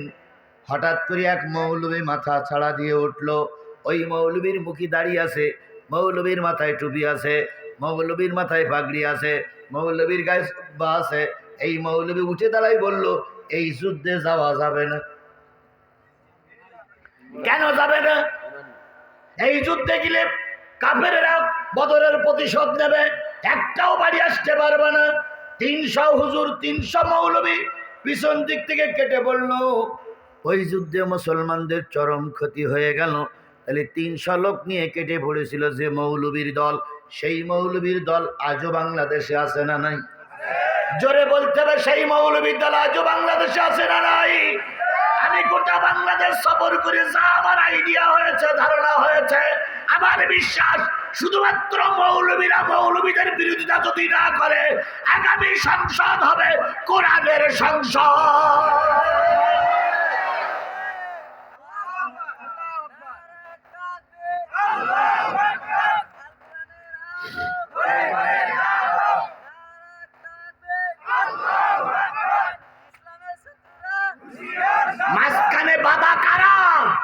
টুপিওয়ালারা, এক টুপিওয়ালা আর এক টুপিওয়ালার কি করতে পারে না, তার জ্বলন্ত প্রমাণ দেখেন। তো আমার জন্মের পর থেকে, আমি জন্মগ্রহণ করার পর থেকে দেখতেছি তাবলিগ জামাত হয়ে আসতেছে।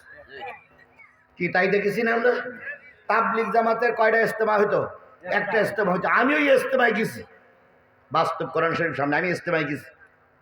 ওই খালের পরে পায়খানা করিস, আবার ওই পায়খানার ভিতরে গোসল করিস, ওখানে শুয়ে খেয়ে পায়খানা করি, সব কিছু করি, যা জায়গার দেখে আইছি। কয়টা ইজতেমা হতো? কিছুদিন পরে দুই মৌলবী দুই দিক ভাগ হলো, সাদ আর জোবাই। দুই মৌলবী দুই দিন ভাগ হইলে ইজতেমা শুরু হইলো কয়টা? দুইটা। আচ্ছা, দুইটা করে এসতে যাও, করো। এবার আবার কি ব্যায়ামে চাইল, এ ওর ঘাড়ের পরে লাঠি মারে, ওর ঘাড়ের পরে লাঠি মারে, মেরিয়ে কয়জন মারা গেছে? ইজতেমা কি বন্ধ না চলছে? বন্ধ। তাহলে এক মৌলবী আর এক মৌলবী শত্রু। কথা বলেন, কথা বলেন, কথা বলেন। এক মৌলবী আর এক মৌলবী শত্রু। যদি এক মৌলবী আর এক মৌলবী শত্রু না হতো, এদেশে দিন কায়েমের পথে কোনো বাধা হতো না। আজহারীর জনপ্রিয়তা এখন আকাশচুম্বী। কেউ কেউ বলেছেন, কেউ কেউ বলেন, ছোটবেলার থেকে শুনে আসতেছি যে যদি আল্লাহ কারোর মাথার চুল ধরি ওপরে তোলে, আর সমস্ত দুনিয়ার লোক যদি কোন জায়গায় ধরি টানে, তাহলে জীবনে তারে কোনোদিন নিচে নামাতে পারবে না। আজহারীর এখন আল্লাহ স্বয়ং নিজের হাতে উপরে তুলেছে। বলুন তো, এর বিরুদ্ধে কথা বলে একে নিচে নামানো সম্ভব? জোরে বলেন, সম্ভব? কিন্তু আমাদের বাংলাদেশে এক হুজুর আছে, নাম তার মোহসেন, কি জানো, মুজাফফর বিন মোহসেন। তিনি এক মাহফিলে যাওয়ার পরে তার কাছে প্রশ্ন করা হয়েছে, হুজুর, আজহারীর মাহফিলে জ্ঞান অর্জনের জন্য যাওয়া যাবে কিনা? উনি বলেছেন যে যারা আজহারীর মাহফিলে জ্ঞান অর্জনের জন্য যাবা, তারা আয়নার সামনে মুখ দেখো, চেহারাটাকে ধুই না, ওর ভিতরে কিচ্ছু নেই। আর এক কি বলে কবর পূজারী হুজুর বলতেছে যে যদি জনপ্রিয়তাটাই যদি সঠিক পথে দেখো, তাহলে ইয়াজিদ আর হোসাইনের সঙ্গে যখন যুদ্ধ হয়েছিল, ইয়াজিদের দলে ছিল 5,000 আর হোসাইনির দলে ছিল 72 জন। তাহলে কি হোসাইনির দল সঠিক নয়? তার মানে বুঝতে চাচ্ছে আমার মাহফিলে লোক মাত্র 200, আমার এইটাই সঠিক, আর ওর মাহফিলে 15 লাখ গেছে, ওটা সঠিক নয়। এই বুঝাতে চাচ্ছে না, এই বুঝাতে চাচ্ছে না। ও বন্ধুরা, এই টুপিওয়ালারা মারামারি। আজকে মোহসেন, মুজাফফর বিন মোহসেন ভাই, আপনার হাতে ধরে বলি, আর যে টুপিওয়ালা ফতোয়া দেশ, ওই টুপিওয়ালার পায়ে ধরে বলি, রে ভাই, এখন একজন আর একজনের বিরুদ্ধে ফতোয়া দেওয়ার সময় নয়। 52টা বছর আন্দোলন করার পরে, হাজারো সন্তানের রক্তের বিনিময়ে, আল্লামা সাঈদীর রক্তের বিনিময়ে, আলী আসল মুজাহিদের রক্তের বিনিময়ে, আমিরে জামাতের রক্তের বিনিময়ে দেশে কোরআন কায়েমের একটা সময় এসেছে। এখন যদি বিরোধিতা করো, আরো 50 বছর দেশ পিছিয়ে যাবে। এর জন্য বাংলাদেশের কেউ দায়ী না, সব দায়ী মৌলবীরা।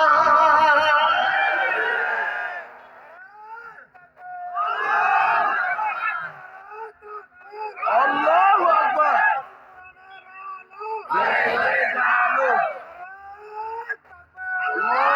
সুতরাং আগামী দিনের টার্গেট নিতে হবে, যে কোনো মূল্যে হোক, যে কোনো কায়দায় হোক, আমাদের এই দেশটার আমরা কোরআনের দেশ বানাই ছাড়বো ইনশাআল্লাহ। যারা ফতোয়া দেবে, হয় কাল্লা আলাদা করে ফেলবো, নতুবা ঠ্যাঙের গিরে ছাড়িয়ে শেখ হাসিনা যেমন পালিয়ে গেছে, ওরে শেখ হাসিনার সঙ্গে ভারতে পাঠাই দেওয়া হবে।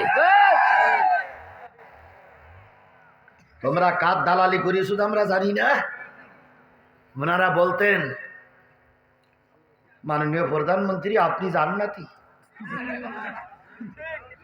কি বলিনি। তারপরে বাইতুল মোকাররমের খতিব বলেছিলেন, আপনি কওমি জননী। এইগুলো বলে বলে দেশটারে সর্বনাশের তার প্রান্তে পৌঁছাই দিয়েছে ওরা। এক এমপি সাহেবের দাওয়াত করেছে মসজিদে সাদ করার জন্য। তো এমপি সাহেব মসজিদে আসার পরে ইমাম সাহেব পাম্পট্টি দিয়ে বলতেছে, মাননীয় এমপি সাহেব, আমাদের এই প্রধানমন্ত্রীর নাম কোরআন শরীফে পাওয়া গেছে। তার মানে কিছু টাকা নেয় বলে পাম্পট্টি মারতেছে। প্রধানমন্ত্রীর নাম কোন জায়গায় পাওয়া গেছে?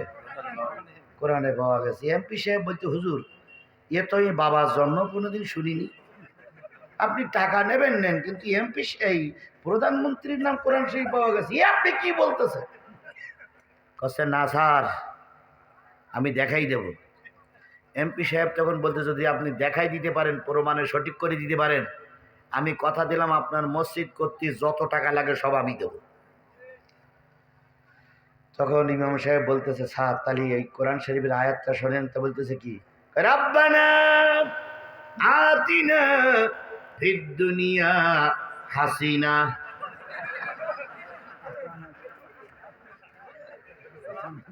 হাসানা তাও জায়গায় কি বলতেছে? হাসিনা। কি নেবে? টাকা নেবে। কত নিচে নামতে পারে মৌলবীর বাচ্চারা। তো এমপি সাহেব চিন্তা করতেছে, আল্লাহ এ মৌলবী না অন্য কিছু, এ তো আমার সাথে আর এক ঝাঁক জালেমের বাচ্চা জালেম। তা বলতে, হুজুর তারপরে অফিল আখেরাতে হাসিনা।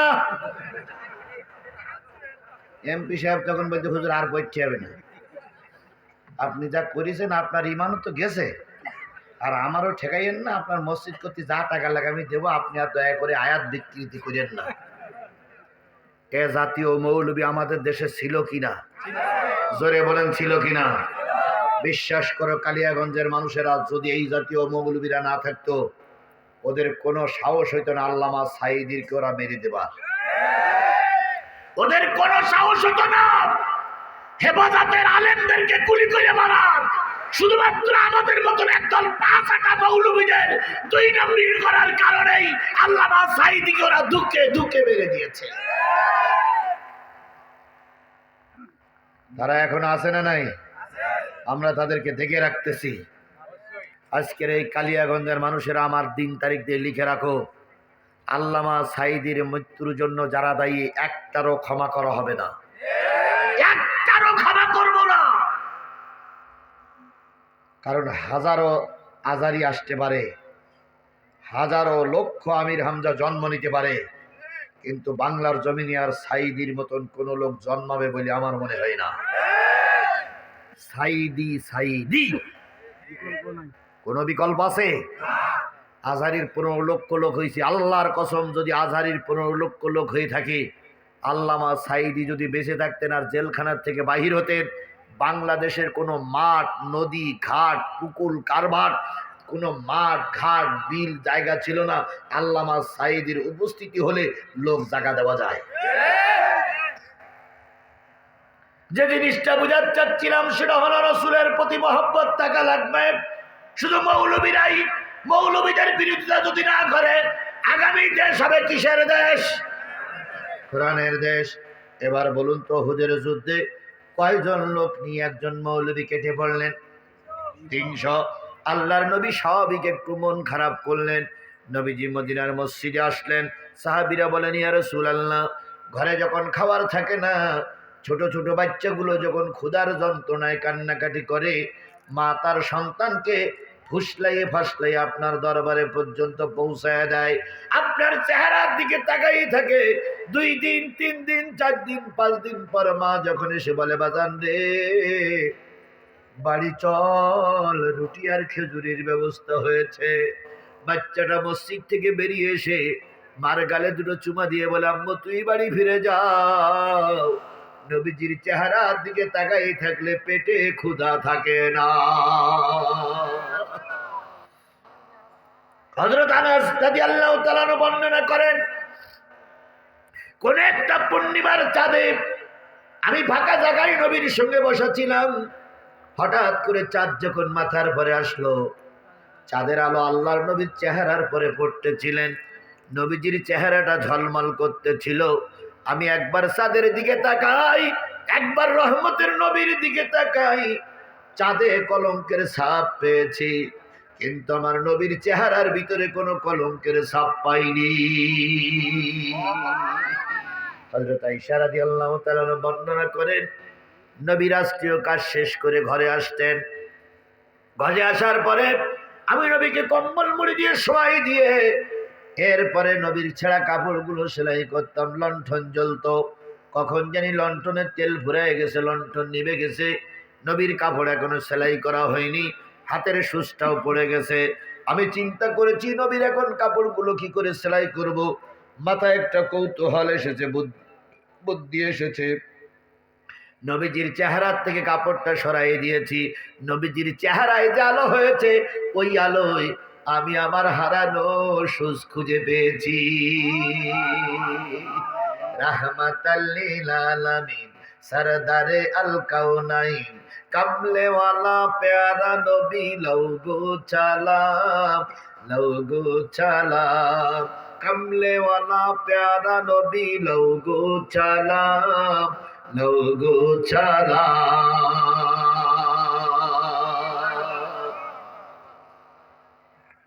তিনজন লোক উঠেছে, আমার সঙ্গে রাগ করলো কেন না? না, ওনারা এদিক যাচ্ছে মানে লাইন ভালো, তার মানে হয়তো টান টান উত্তেজনা চলছে, উত্তেজনা একটু কমাই আসতে গেছে।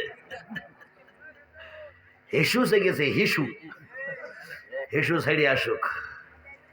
আল্লাহ আমাদের সবাইকে শেষ মোনাজাত পর্যন্ত কবুল করুক। আরো জোরে বলেন। আপনারা হয়তো বলবেন হুজুর অহংকার করছে। আমার জীবনে এবছরে যতগুলো মাহফিল হয়েছে তার ভিতরে ছোট মাহফিলটাই আজকে সবচেয়ে ছোট মাহফিল। আজকে এত কম লোক আমার মাহফিলে আজকে এবছর কোনো জায়গায় হয়নি। তো এখন কি করব? বেরি ধরে চেষ্টা করলাম, তো হইল না। অনেক চেষ্টা করলাম, হাত ধরি পায়ে ধরি বলি কইয়ে, কিন্তু ইয়ে জালেমেরা আসবে না। এখন যদি না আসে তাহলে যে কজন আছে সেই কজন দিয়ে চলুক। এই সেই যখন গেছি এখন তারা চলেও যাওয়া যাচ্ছে না। যদি পথের তে শুনতাম যে লোক নেই, তাহলে ওই দিকতে যাই না একটা বলে গিয়ে যেতাম যে ভাই লোক নেই, যখন তুমি মোনাজাত শেষ করতে আমি পরে যাই। কিন্তু এখন এসে দেখতেছি এখন লোক নেই, তো করবোটা কি? যে কজন লোক হয় ওইটা আমার জীবনের ভালো মনে করে আমি কিছু ওয়াজ করে চলে যাই ইনশাল্লাহ। এই জন্য চিন্তার কোনো কারণ নেই ভাই, দীর্ঘক্ষণ ওয়াজ করবো না। 25 বাজে,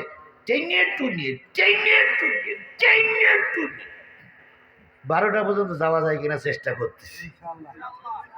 তাহলে এইটুক সময় বসা যাবে না ভাই? বসা যাবে না? এইটুক সময় বসা যাবে না?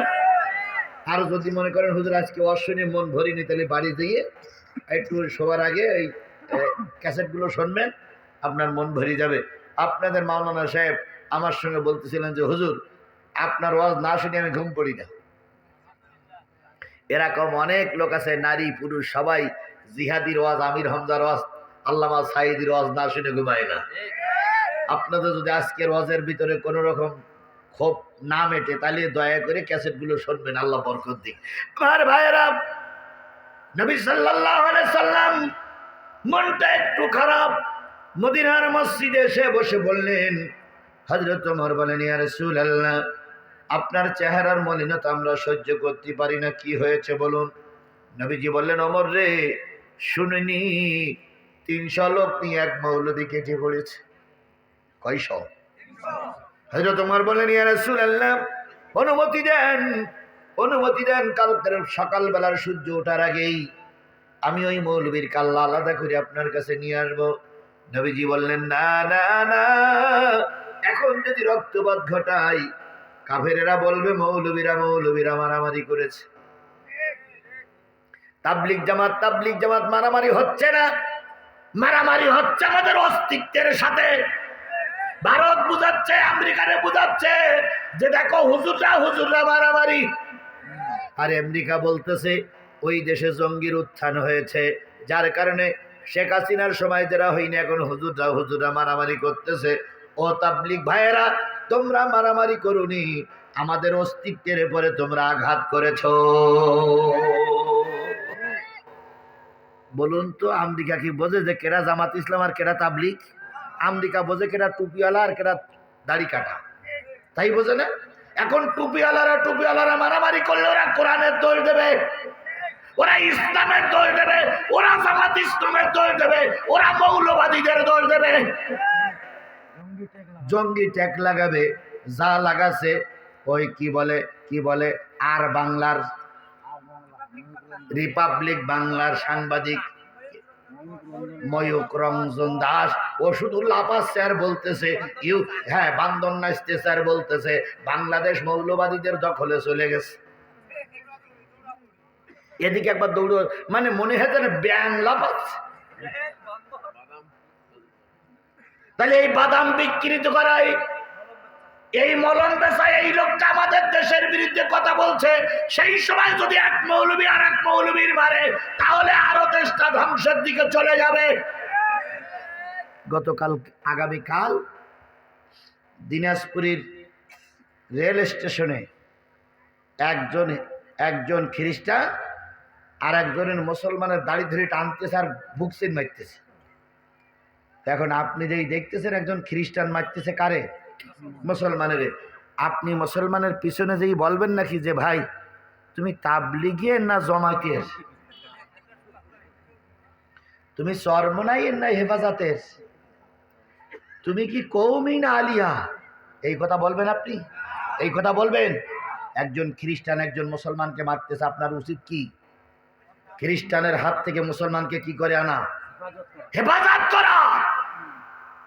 সে তাবলীগ করুক আর চরমনাই করুক আর হেফাজত করুক আর জামাত করুক আর পীর মুরিদি করুক, সে আমার মুসলিম ভাই। কথা বলেন, কথা বলেন। তারপরে বাড়ি আনার পরে যা হয় তাই হবে, কিন্তু এখন কোনো পরিচয় নেই। অমুসলিমরা মুসলমানদের মারতেছে, আমি মুসলমান চুপ করে বসে থাকতে পারি না।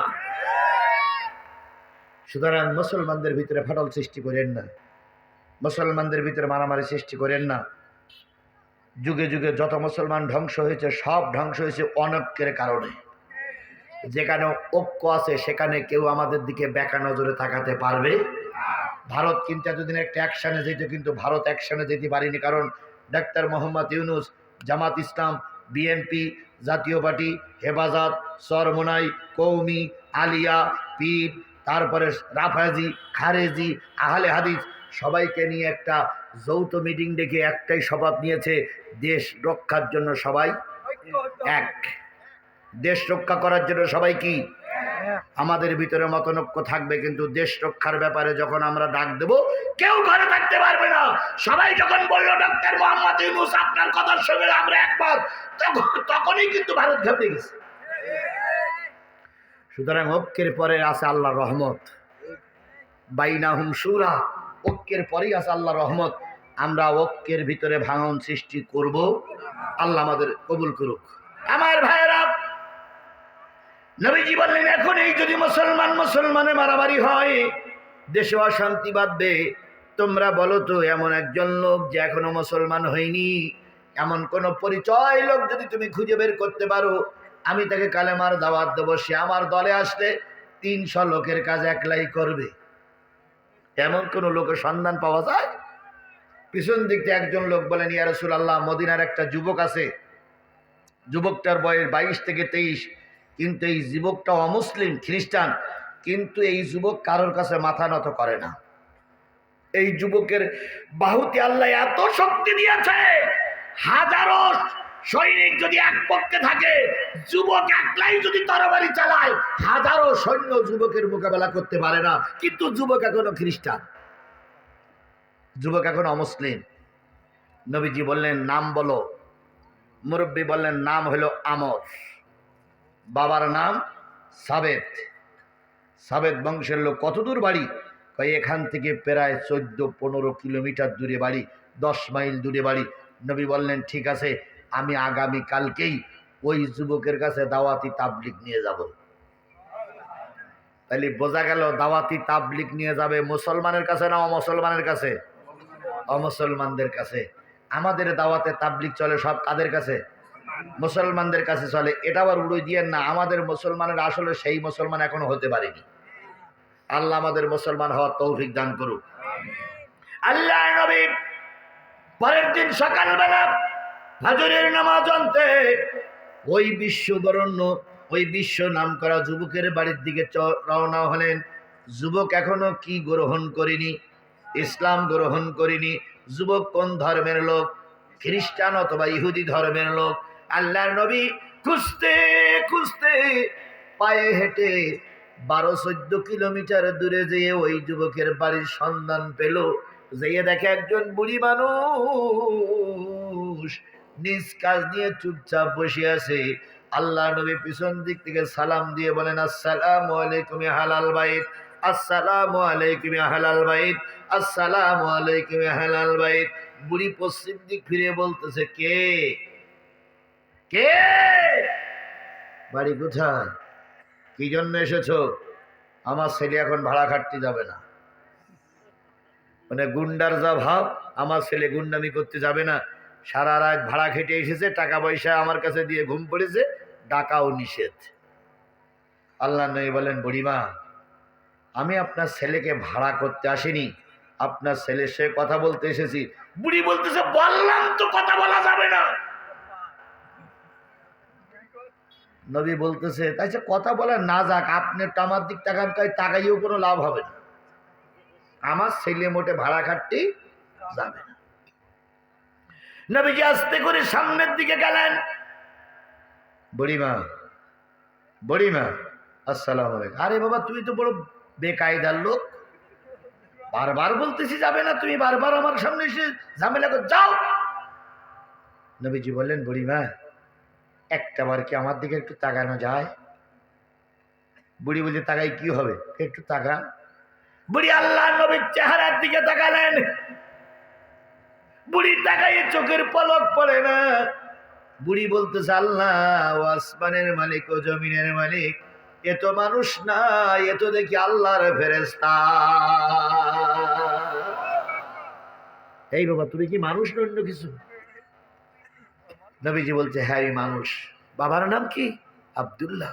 মার নাম কি? আমেনা। বাড়ি কোথায়? কুরাইশ বংশে। তোমার নাম কি? মুহাম্মদ সাল্লাল্লাহু আলাইহি ওয়াসাল্লাম। বুড়ি বলতেছে, কোন মোহাম্মদ?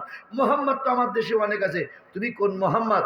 মক্কা থেকে হিজরত করিয়ে এক মোহাম্মদ মদিনায় এসেছে, তার কারণে যুদ্ধ একটা হয়েছে, আর একটা হব হব সংবাদ শুনতেছি, তুমি কি সেই মোহাম্মদ? আল্লাহ নবী বললেন, বুড়িমা, আমি মানুষের ক্ষতি করার জন্য আসিনি, এসেছি এদেশে ইসলাম প্রচার করার জন্য, আমি সে আব্দুল্লাহর বেটা মোহাম্মদ। বুড়ি তখন দাঁড়িয়ে বললেন, বাবা, তোমার চেহারায় বলে দেয় তুমি মানুষ খুন করতে পারো না, তোমার চেহারায় বলে দিচ্ছে তুমি মানুষের সঙ্গে শত্রুতা করতে আসনি, তোমার চেহারায় বলে দেয় তুমি একটা ভালো মানুষ, তোমার চেহারায় বলে দেয় তুমি একটা নিষ্পাপ মানুষ বাবা। কিন্তু আমার এই হিংস্র সন্তানের কাছে কেন এসেছো? কয় কালেমার দাওয়াত দিতে। কয় বাজান রে, ফিরে যাও, এ কোনো মান সম্মানিত লোকের মান সম্মান রাখে না, এ বড় হিংস্র টাইপের লোক, তুমি ফিরে যাও। খবরদার খবরদার, আর কোনোদিন এসো না, কারণ এ সম্মানিত লোকের সম্মান রাখে। এরকম লোক আমাদের সমাজে ছিল কি ছিল না? আরো জোরে বলেন, ছিল কি ছিল না? ছাগলের 3 নম্বর বাচ্চাগুলো কলার নাড়া দিতে আর বলতো, আমার চেনো চেনো চেনো। ছাগলের 3 নম্বর বাচ্চা বোঝেন আপনারা? ছাগলের সাধারণত বাচ্চা হয় কয়টা? 2টা। ছাগলের বাটও হয় কয়টা? এই যে দুধ খাওয়া বাট, কয়টা হয়? 2টা। বাচ্চাও হয় 2টা। যদি ঘটনাক্রমে কোনো ছাগলের 3টা বাচ্চা হয়, আর মা ছাগল যখন জঙ্গল থেকে ঘাস খেয়ে বাড়ি আসে, তখন 2 ছাগলের বাচ্চা যেয়ে 2 বার ধরে। আর যদি 3 নম্বর কোনো বাচ্চা থাকে, সে শুধু দিয়ে কোনো বাট পায় না, এ বাটে ঢুস মারে, ও বাটে ঢুস মারে, শুধু ঢুস মারে আর লাফালাফি করে, ও কোনো বাট ধরতে পারে না। আমাদের সমাজে কিছু ছাগলের 3 নম্বর বাচ্চা ছিল, ওরা না আওয়ামী লীগ, না বিএনপি, না জাতীয় পার্টি, না জামাত ইসলাম। যে দল যখন ক্ষমতায় যায়, সেই দলের নেতা কর্মী হয়ে ক্ষমতার জোর দেখায়। এরা হলো সব ছাগলের 3 নম্বর বাচ্চা। এই ছাগলের 3 নম্বর বাচ্চাদের কারণে বহু লোকের নামে মিথ্যা মামলা হয়েছে। কথা বলেন ঠিক না ঠিক? এই ছাগলের 3 নম্বর বাচ্চাদের কারণে বহু আসবাবিলে আলেমদের অপমান করা হয়েছে। সে ছাগলের 3 নম্বর বাচ্চাগুলো কই গেল? এই ছাগলের 3 নম্বর বাচ্চা আয় বাইরে পালাইছে না? পালাইছে রে, পালাইছে, শেখ হাসিনা পালাইছে। আর সেই সঙ্গে ছাগলের 3 নম্বর বাচ্চারাও কি করেছে? পালাই গেছে। সুতরাং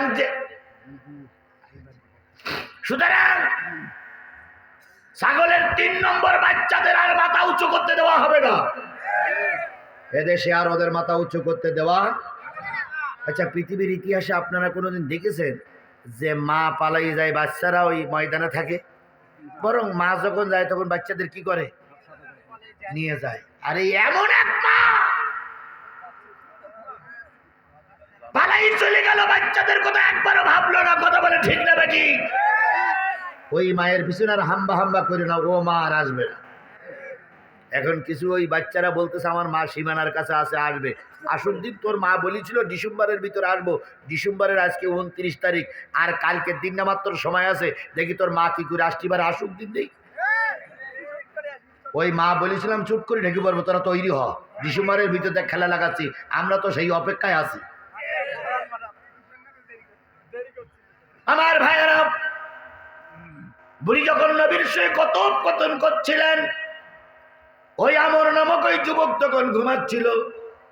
আমি নবীজির ভালোবাসার পরে কথা বলতেছি। কিছুক্ষণ পরে নবী চলে গেলেন আর বললেন, বুড়ি মা, তোমার আমর কখন উঠবে? কয় দুপুর বেলাকায় উঠলে বলিও আল্লাহর নবী মোহাম্মদ দাওয়াতি তাবলীগ নিয়ে এসেছিল। বুড়ি তখন বলতেছে, বাবা বলবো, কিন্তু ওই এত হিংস্র বললে কোনো কাজ হবে না। কারণ ওর তো আমি চিনি, 23টা বছরও যন্ত্রণা আমি সহ্য করতেছি। ও যে কত ভালো আর কত মন্দ আমি চিনি।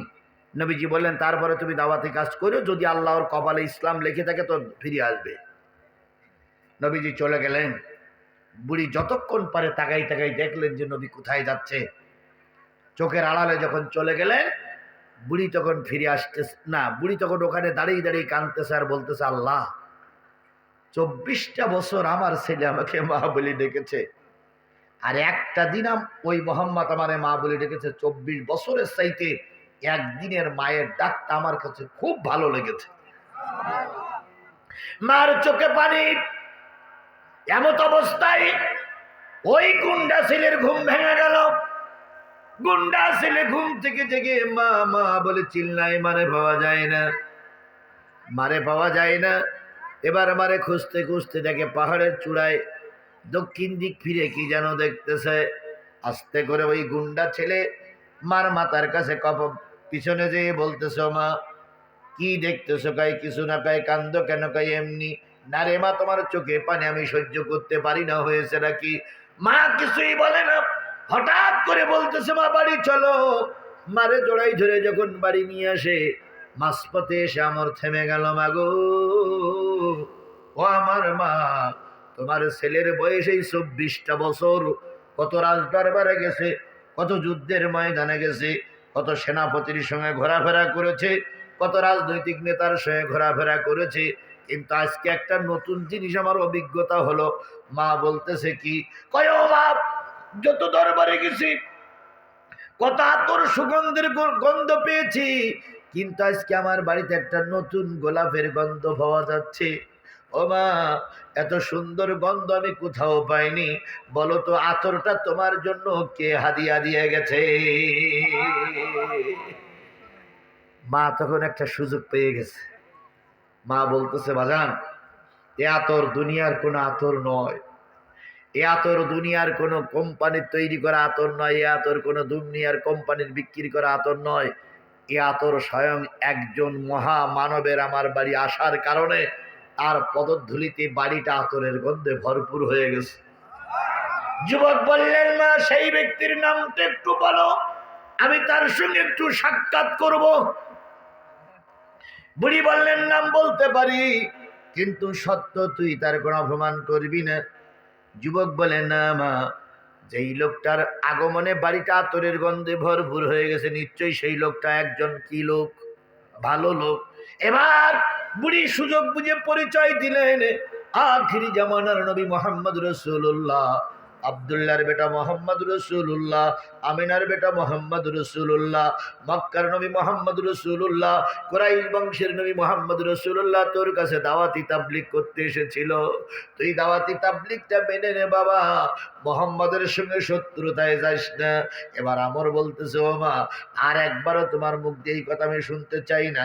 তুমি কি শুনুনি, নবীকে জীবিত অথবা মৃত্যু ধরে দিতে পারলে 70টা উট দেওয়া হবে। নবীকে জীবিত অথবা মৃত্যু ধরে দিতে পারলে মক্কার সবচেয়ে সুন্দরী নারীর সঙ্গে বিয়ে দেওয়া হবে। তুমি কি শুনোনি, যদি নবীকে জীবিত অথবা মৃত্যু ধরে দিতে পারি, মক্কার সরকার তার এমপি মন্ত্রী বানিয়ে দেবে। এত সুযোগ আমি কি করে হাতছাড়া করি? ও মা, আমি চললাম তরবারি আনার জন্য। কোন পথ দিয়ে মোহাম্মদ এসেছিল আর গেছে, আমি মোহাম্মদকে ধরবো, কাল্লা আলাদা করব, মক্কার সরকারের কাছে জমা দেব। মক্কার সরকার আমার মক্কার অর্ধেক অংশ লিখে দেবে। যখন তরবারি নিয়ে আসে তখন বলতেছে, তুই আমার আগে বললি কি যে মোহাম্মদের কোনো ক্ষতি করব না? কই, ওটা আমার মুখের কথা। বুড়ি তখন বলতেছে, বাজান সারা রাত কিছু কাজ, তুই এতক্ষণ ঘুম থেকে জাগলি, কষ্ট করা লাগবে না। নবীরা কখনো মিথ্যা কথা বলে না। নবী যাওয়ার সময় বলে গেছে, আগামীকাল আবার দাওয়াতি তাবলীগ নিয়ে আসবে। এর নাম তাবলীগ। এর নাম কি? আফজালুল জিহাদ কালিমাতুল হক ইন্দা সুলতানুন জায়ের। সবচেয়ে বড় জিহাদ হলো জালেম সরকারের সামনে সত্য কথাটা বলা। এর চাইতে বড় তাবলীগ, এর চাইতে বড় জিহাদ আর পৃথিবীতে কিছু হতে পারে? আমি তাবলীগে গেলাম, আমার পরিবার ঠিক থাকলো না, ওই তাবলীগ আল্লাহর কাছে কবুল হবে না। কু আনফুসিকুম ওয়া আহলিকুম নার। আল্লাহ বলতে আগে নিজের পরিবারকে বাঁচাও। আমার পরিবারের দেখাশোনা করার দায়িত্ব আল্লাহ আমাকে দিয়েছে। কুল্লুকুম রাইন ওয়া কুল্লুকুম মাসউলিন আন রাইতিহি। প্রত্যেকটা দায়িত্বশীল ব্যক্তিকে তার পরিবারের কথা আল্লাহর কাছে জিজ্ঞেস করা হবে। ভাই বসেন, দোয়া হবে। আর 16 মিনিট বাকি আছে। 16 মিনিট চলবে? চলবে, সত্যি সত্যি চলবে। তাহলে দূরে যারা আছেন আবারও শেষ দাওয়াত দিচ্ছি ভাই, শেষ ভালো যার সব ভালো তার। আসুন আমরা মোনাজাতের দিকে এগিয়ে যাই। আল্লাহ আমাদের শেষ পর্যন্ত কবুল করুক। বুড়ি বললেন, বাবা কষ্ট করে যাওয়া লাগবে না, মোহাম্মদ কালকে আবার আমার বাড়ি। আমর বলতেছে, মোহাম্মদ যদি কথা না রাখে? বুড়ি বলতেছে, না রা বাবা, এ লোক সে লোক না। কথা যখন দেশে, কথা সে লোক রাখবেই ইনশা। আর নবীরা কখনো মিথ্যা কথা বলে না। আমরা বলি। টুপি মাথায় দিয়ে মেম্বারের পরে দাঁড়িয়ে মিথ্যা কথা বলে। আবার বলে আমি একজন আল্লাহর ওলি। ওলি না তুমি, গলি তুমি। যে ব্যক্তি ওলি হয়ে মিথ্যা কথা বলে তার ওলিত্বের কোনো দাম নাই। টুপি মাথায় দিয়ে মিথ্যা কথা বলবো, সত্য কথা বলো, বিপদ আসুক কিন্তু সত্যের পরে টিকে থাকতে হবে। আল্লাহ আমাদের শেষ পর্যন্ত সত্যের পরে টিকে থাকার তৌফিক দান করুন। আমার ভাইয়েরা, বুড়ি বললেন, বাবা ফিরে চল, যাওয়া লাগবে না। আমর সারাদিন দাওয়াতি কাজ করলেন, রাতেও দাওয়াতি কাজ করলেন, তার গুন্ডা পান্ডা বাহিনীকে মনে মনে ভিট করলেন, কালকে নবী আসবে, খবরদার যেন পালাই যেতে না পারে, পালাই যাওয়ার আগেই ধরে ফেলবো। সব গুন্ডা পান্ডা নিয়ে রাতের অন্ধকারে তরবারি টরে হাত দিয়ে এবার আমর অপেক্ষায় আছে। সকালবেলা আল্লাহর নবী ঠিকই বুড়ির বাড়িতে এসে হাজির। বুড়ি সকালবেলা না ঘুমাই ওই পাহাড়ের পরে দাঁড়াই আছে, কখন মোহাম্মদ আসবে। গতকালকে কি করিনি, নাম পরিচয় দিতে চাইনি, আর আজকে বুড়ি আগেই যেয়ে বসে আছে। সুবহানাল্লাহ বলে। যখন আল্লাহ নবী মাথাটা নিচু করে আসতেছেন তখন বুড়ি উপরের থেকে সালাম দিচ্ছে, আসসালামু আলাইকুম, বাজান কেমন আছো? নবীজি বললেন, বুড়ি আলহামদুলিল্লাহ, আপনার ছেলে কেমন আছে? বুড়ি বললেন, বাবা খুব খেপাখেপি করেছিল গতকালকে, কিন্তু খেপতে দেই নাই, আসেই ভালো, চলো। বুড়ি আর নবীর সঙ্গে যখন কথোপকথন চলছে, আমর নামক গুন্ডা বাহিনীর শ্রেষ্ঠ গুন্ডা এবার ঘুম ভেঙে গেছে। ঘোড়াশালের থেকে ঘোড়া নিয়ে, তরবারি নিয়ে, কাপড়ের গুটুরিটা ধরে নবীজির পিছন দিক থেকে এসে নবীজির কাঁধের পরে তরবারির মাথাটা ঠেকাই বলতে, মানান তাইয়া শায়েক। কে হে মুরব্বী, কে হে মুরব্বী, কে হে মুরব্বী। নবী কি ভয় পেয়েছেন? আরো জোরে বলেন, ভয় পেয়েছেন? মুমিন যদি একজন হয় আর গোটা আওয়ামী লীগের নেতা কর্মী যদি ঘিরে ফেলে, মুমিন হকের থেকে নিচে নামতে পারে না। এর নাম মুমিন। এর নাম কি? আল্লাহ নবী সাল্লাল্লাহু আলাইহি সাল্লাম তরবারির মাথা ধরে বলতেছে, তুমি সেই আমর? কয় সব মিষ্টি কথা পরে, তোমার নাম কি? আল্লাহ নবী বলে, না না, মুহাম্মদ রাসূলুল্লাহ সাল্লাল্লাহু আলাইহি সাল্লাম। তুমি কি সেই নবী যে নবীর কারণে মক্কা মদিনার সে বদরের যুদ্ধ হয়ে গেছে? আগামী কালকে অথবা পরশুদিন আরেকটা যুদ্ধ হবে, উহুদের যুদ্ধ। আবু সুফিয়ান 3000 বাহিনী নিয়ে উহুদের ময়দান অপেক্ষা করতেছে, তুমি যাবে যাবে করতেছো, যাও না। তুমি কি সেই নবী? আল্লাহ নবী বলেন, আমর, তুমি যেভাবে তিরস্কার করছো, আমি তিরস্কৃত ব্যক্তি নই, আমি আল্লাহর নবী, আল্লাহ আমাকে নবুয়াত দিয়েই পাঠিয়েছে। আমর তখন বলতে, যদি আপনি আল্লাহর নবী হয়েই থাকেন, আপনি রেডি হন, এখন তরবারি দিয়ে কাল্লা আলাদা করে আবু সুফিয়ানের কাছে জমা দেবো, মক্কার রাজার কাছে জমা দেবো, আমরা অনেক পুরস্কৃত হব, আমাদের দেশের সম্মান বাড়বে। নবী তরবারির মাথা ধরে বলতেছে, আমর, বৈধ বাপে যাদের জন্ম হয়, ভালো করে খেয়াল করবেন, বৈধ বাপে যাদের জন্ম হয়, যাদের বাপ মায়ের বিয়েটা বৈধ হয়, আর সেই বাপ মার মাধ্যমে যে সন্তান দুনিয়ার মুখ দেখে, ওই সন্তান আর যাই করুক, নবী হত্যা করতে পারে না। একটু জোরে বলবেন না সুবহানাল্লাহ? দেখেছেন কোন জায়গায় গিয়ে ধাক্কাটা দিয়ে দিল?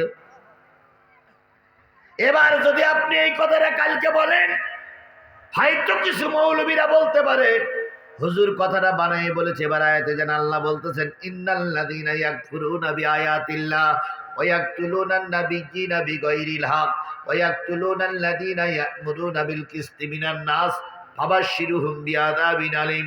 নিশ্চয়ই যারা কোরআনের কোন একটা আয়াত অস্বীকার করে, নিশ্চয়ই যারা নবীদের হত্যা করে, নিশ্চয়ই যারা আল্লাহর কোরআনের দাওয়াত দেয়, নবীদের পক্ষে দাওয়াতি কাজ করে, এই সমস্ত আলেমদেরকে মিথ্যা মামলায় জড়িয়ে যারা বছরের পরে বছরে জেলে রাখে, যারা মিথ্যা মামলায় ওদের ফাঁসি দেয়, এই লোকগুলো সব অবৈধ মায়ের সন্তান।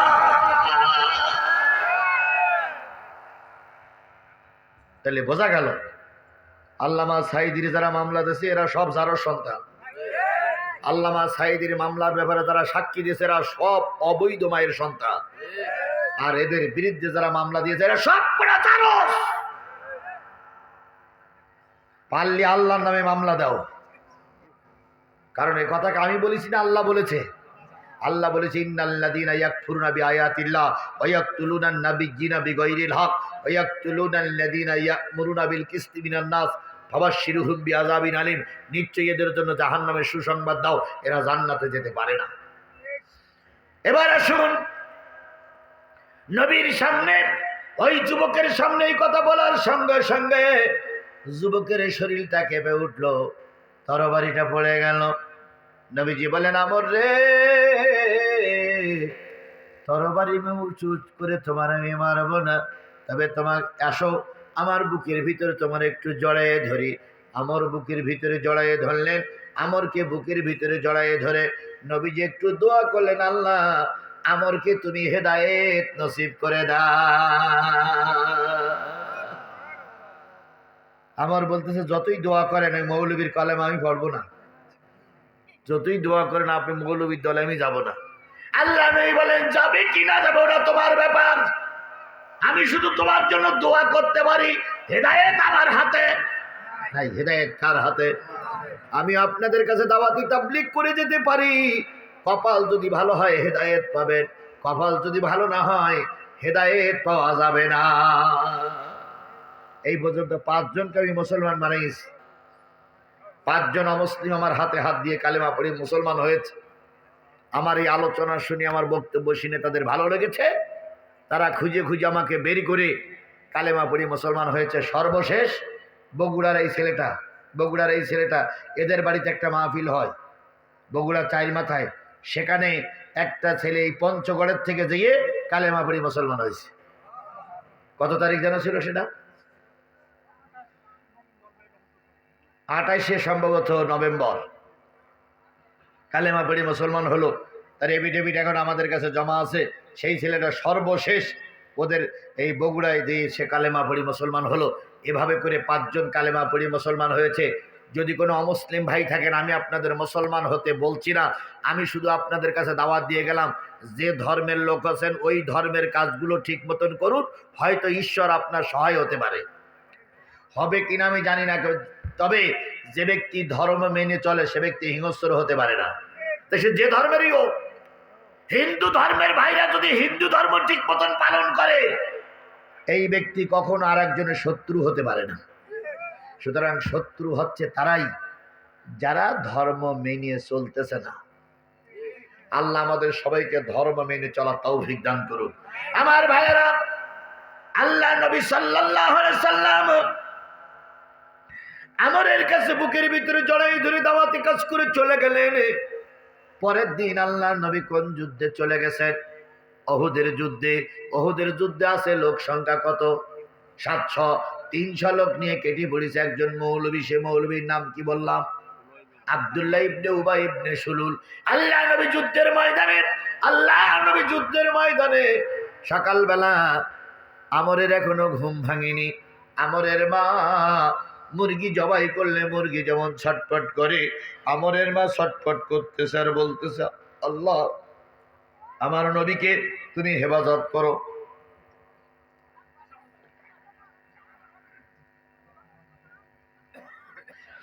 আমরের ঘুম ভেঙে গেল। আমর ডাক দিয়ে বলতেছে, মা কান্দো কেন? কয় তুই আমার মা বলে ডাকবি না? কয় কেন?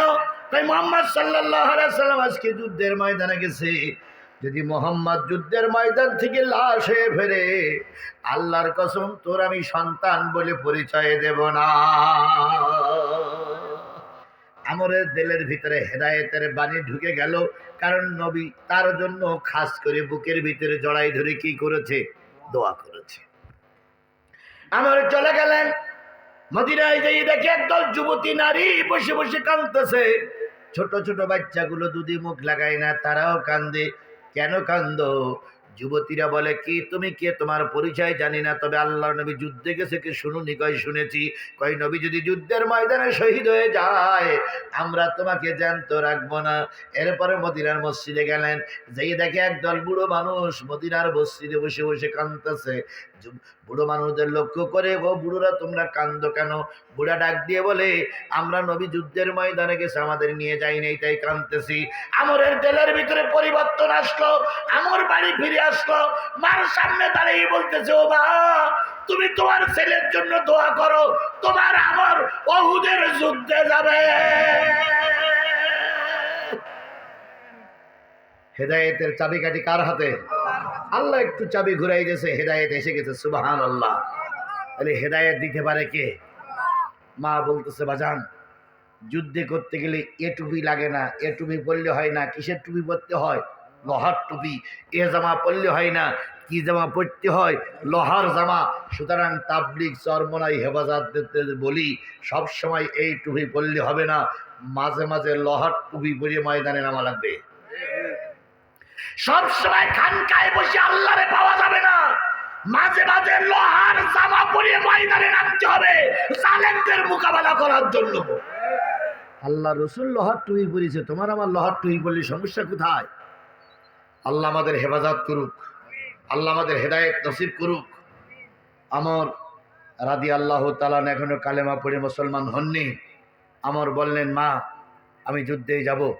নবীজি বললেন, নবী বুড়ি বললেন, তাহলে তুমি পোশাক পরে এসো, আমি তোমার জন্য নাস্তা তৈরি করি। নাস্তা তৈরি করলেন। আমর চলে আসলো। নাস্তাটা যখন সামনে দিল, আমর বলতেছে, মা, ও আমার মা, ও আমার মা, ও আমার মা, তোমার হাতের নাস্তা আমি এখন আর খাবো না, সময় নেই। কয় কেন রে বাবা? সারা রাত তো তুই কষ্ট করেছিস। আমর তখন বলতেছে, মা তুমি না আমার চাইতে নবীরে বেশি ভালোবাসো। কয় বাসি? কয় তাই যদি বাসো, তোমার হাতের নাস্তা খাইতে যেয়ে যদি আমার দেরি হয়ে যায় আর নবী যদি এর ভিতরে মারা যায়, আমি নবীর কাছে মুখ দেখাইতে পারবো না রে মা। এই জন্য তুমি নাস্তা তৈরি করে রেখে দিও, যদি তোমার আমার যুদ্ধের ময়দান থেকে ফিরে আসে তোমার হাতের নাস্তা খাবে।